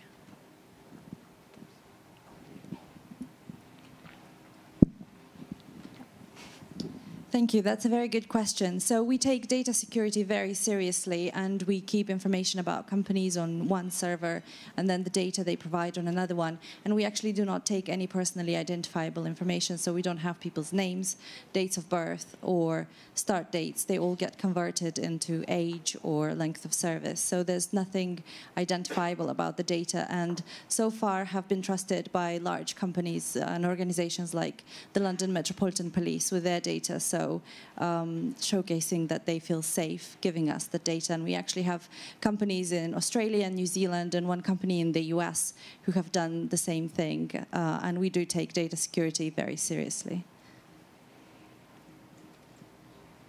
Thank you. Who has the next one? Yeah. I have a quick question for Erase All Kittens. Have you thought about expanding your market to adults? Because I like kittens and I would love to learn how to code. Yeah, so two of our most popular age groups are 8 to 13-year-olds and also 20 to 30-year-olds. So yeah, definitely anyone can play it. You're being kind by using those age groups. Quick question for Safe Cities. Could you tell me whether or not your heat maps actually integrate with local law enforcement authorities in some way that may actually be able to impact some of these events? So we share the data with the police in Mumbai, Delhi, and Goa, but at the local level, at the community level, they involve the local police station. We are exploring integrating a direct connection between our data and their through the apps. Because they have an SOS app, the police, and ours is not focused on SOS, it's more preemptive, and so we're trying to see how to work together. Thank you. Thank you. Who is next?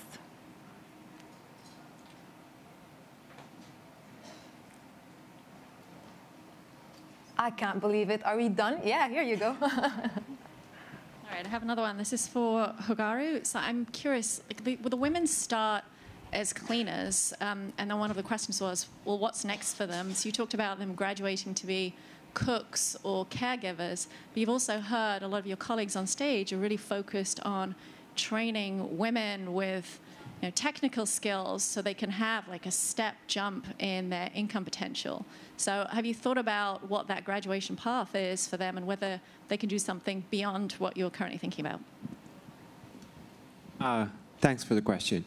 Yes, we thought about some technological training for them. However, the focus that we have on technology is really for their families. So currently we're partnering with an organization similar to some of the ones that we have on stage today to teach to their kids, which are the most advanced in the technological skills. Demographically speaking, our cleaners are less used to technology, so the first step is to use our mobile. We haven't thought about a technological program directed for them, and it's a good idea, actually. Thank you. It's for Safe City. Congratulations about the launch of the mobile app. Could you tell us a little bit more about how the personal stories and the data will be facilitated through the use of that app in different countries? Thank you. I think storytelling is very important because often when we experience sexual violence as a person, we internalize it. We blame ourselves, thinking we were at the wrong place at the wrong time, and so on and so forth. But when we read other people's stories, it kind of shifts the perspective and your lens on the problem. And especially when you look at a map and see all these data sets where similar occurrences are occurring over a period of time, it kind of then forces you to think of what is it about the location that makes it the comfort zone of the perpetrator, and can you change that? And that's really what we want to do. Make this information available so that just having it in the public domain forces every one of us, whether we are a man or a woman, whether we are a victim or a perpetrator, to really sit up and take notice and do something about it. Do something in the positive way to make the change in our communities, or even hold institutions accountable. So for example, in my country, we don't have open data, not at the street level. Even if we ask the police, through an RTI, which is the right to information, you wouldn't get it at the street level. And so this information is really powerful in making sure that you get better infrastructure. Thank you. I see one question there. This question is for Hepsi and Kiteka. Who are some of the partner companies that you've reached out to or that you would be excited in partnering with in terms of scaling up your venture to reach your goals? Yeah, well, so far it's been sort of the startup community in the UK, so tech startups working with artificial intelligence, machine learning, and then also reaching out to other sort of startup brands that want to build social media following. And so we want to really plug into those two specialisms because there's a lot of low-skilled, basic digital work there that we can train women up to do. So, yeah, I think the specialism is important, and we want to make sure that we're reaching startups beyond just the UK. So the US is obviously a massive market, which we're excited about. Thank you. Hi there. I have another a question, but then I also had just a comment for Safe City real quick. I don't know if you've heard of Guardian Circle, but they're working with X Prize on the Women's Safety Prize, and it's a peer-to-peer safety app, so something to potentially look into. So I'll have just a note for you, and then I have a question for She++, because I work with I created a girls' conference, and what it does is talk about the holistic girl. And I liked what you said about not necessarily just teaching skill sets of STEM, which I think we hear a lot, which is fantastic. But it sounds like once they get out in the world in these environments, it's dealing with the environment that can sometimes set us back as women. So I'd love to hear a little bit more about what you teach them to, hey, once you get there, how are they going to stay there and deal with whatever's going to come our way? Because we've got to outlast if we're going to make it. So a comment and then a question. Speaking to my own experience and research we've done, peer and near-peer mentors are super effective at helping women stay in tech. When I'm in high school and I'm in college, I want people around me to also be interested in tech, people that I have as friends. We have mentorship programs, but the key leadership programs that we run are training them to develop their own hackathon, after-school program, club at their computer science. They can bring a computer science class to their school even if they don't know it. Those kind of skills require some sort of leadership, some sort of self-starter approach, and that's what sustains them in tech going forward. I see a few questions. I was wondering if you have questions for each other, and then we can go back to the, yes? Actually, I don't have a question, but I do have an announcement, which is if anybody has found a Samsung S8 phone, I left it in the men's room. So, yes, we found that for you. Oh, you did? Excellent. Yes, yes, okay. yes. Crowdsourcing. It was on Slack, yes. If you have a question that ends with a question mark for each other. Or we can go back to the audience. Oh, yes. OK, next. Hey, I had a question. This is for both Girls Who Build and She++. I think what you're doing is amazing. I've got a 1-year-old. I've got 3 nieces. And it's been cool over the last 5 years to see more women kind of stepping up to create these opportunities. Are you also thinking about going younger? I know you said, I heard high school for both and college, but it seems like there's not a ton of opportunities. So the pipeline could start, at 5th grade and middle school as well. And it also seems like you guys should partner because you're working on very similar things, but in a very different way, which is great. Yeah, sure. So when we mentor these high school students that run their own leadership programs, majority of them actually go to their elementary and middle schools to teach computer science or to intro them to robotics or some sort of technical field. So in that case, we leverage the age gap. We know we are so far apart from elementary schools, but high schoolers and middle schoolers are a little bit closer. So in my local programs, we target high school girls because they're just about to apply to college. So we're setting them up for an engineering career. But our courses could be modified to any age group. One of my target market is actually parents who are engineers, and they can teach it to their younger kids. Thank you. Hi, my name is Zach. I'm with Johnson & Johnson, and I have a question for Sati. I'm wondering, are you looking at markets beyond South Asia? And as you're looking at expanding your reach, what are some of the non-financial barriers that you're anticipating along the way?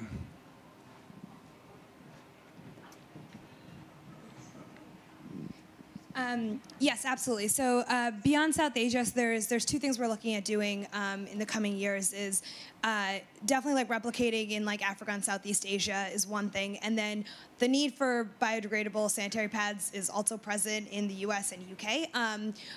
We would not set up manufacturing in the U.S. and U.K., but we would definitely export our pads here. Challenge there, I think.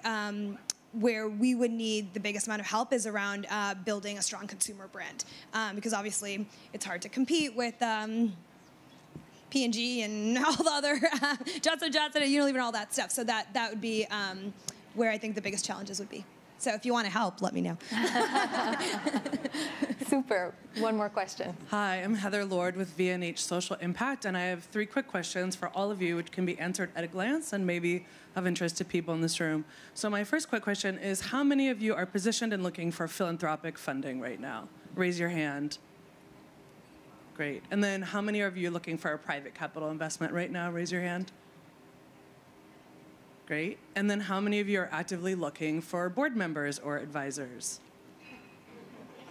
Great. Keep your hands up. I feel like there may be some people in this room that might be well positioned to do that. Great call, Heather. Thank you. Perfect. All right. One more? Okay, let's take one last question. I think this is Sana, right? Yes. Yeah. Thank you. Congratulations to all the projects. They're really incredible. My specific question goes to Odetta, because my name is Sana Odeh. I'm a professor at NYU, and I'm also the founder of Arab Women Computing. We have actually 17 chapters in different Arab countries. We've held our 5th annual Arab Women Computing in American University of Beirut.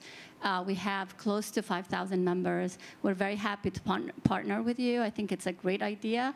My question is, are you interested in partnering with other organizations? And we're happy to help. I think it's a wonderful idea, but I think it's really crucial to have partners on the grassroots level, and especially with the membership that you need, the clients that you need.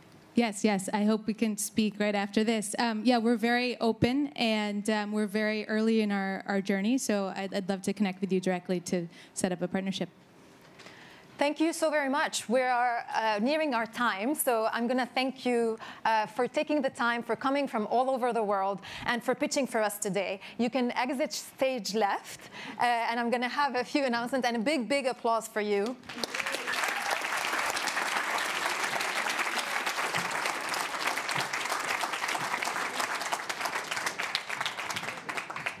I mean, this was quite the journey, right? From the US to India to Saudi Arabia, from technologies that are as simple as a pad to as complex as blockchain, from very early stage ideas to ideas that are ready to raise private capital. Thank you for your passion, for your work, and for being about innovations that can exponentially change the world and bend those trends that we were talking about earlier and close those gaps. Now, the judges are gonna go for deliberation, and I'm sure it's not going to be easy. Everyone else, lunch is going to be served in the lounge, so you can exit that way. We come back at 1:30 here in this room for the announcement of the solvers for both the Sustainability Challenge and the Women and Technology Challenge. Thank you very much, and see you in a bit. Bon appétit.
And lets me know that your love is dear. A pretty face you may not possess, but what I like about you is your tenderness. A pretty face may be some guy's taste, but I'll take loving in his place, 'cause I know that. And you know that beauty's only skin deep. Oh, baby. Oh, yeah.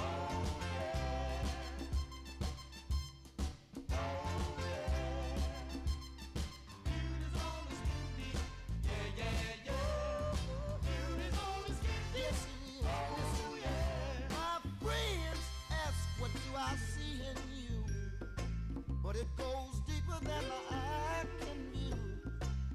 You have a pleasing personality, and that's an ever-living rare quality. Now show me a girl that's fine, and I'll choose the one with true loving every time, 'cause I know that, and I believe that you know that beauty's on the skin deep. So if you're looking for a lover, don't judge a book by its cover. She may be fine on the outside, but so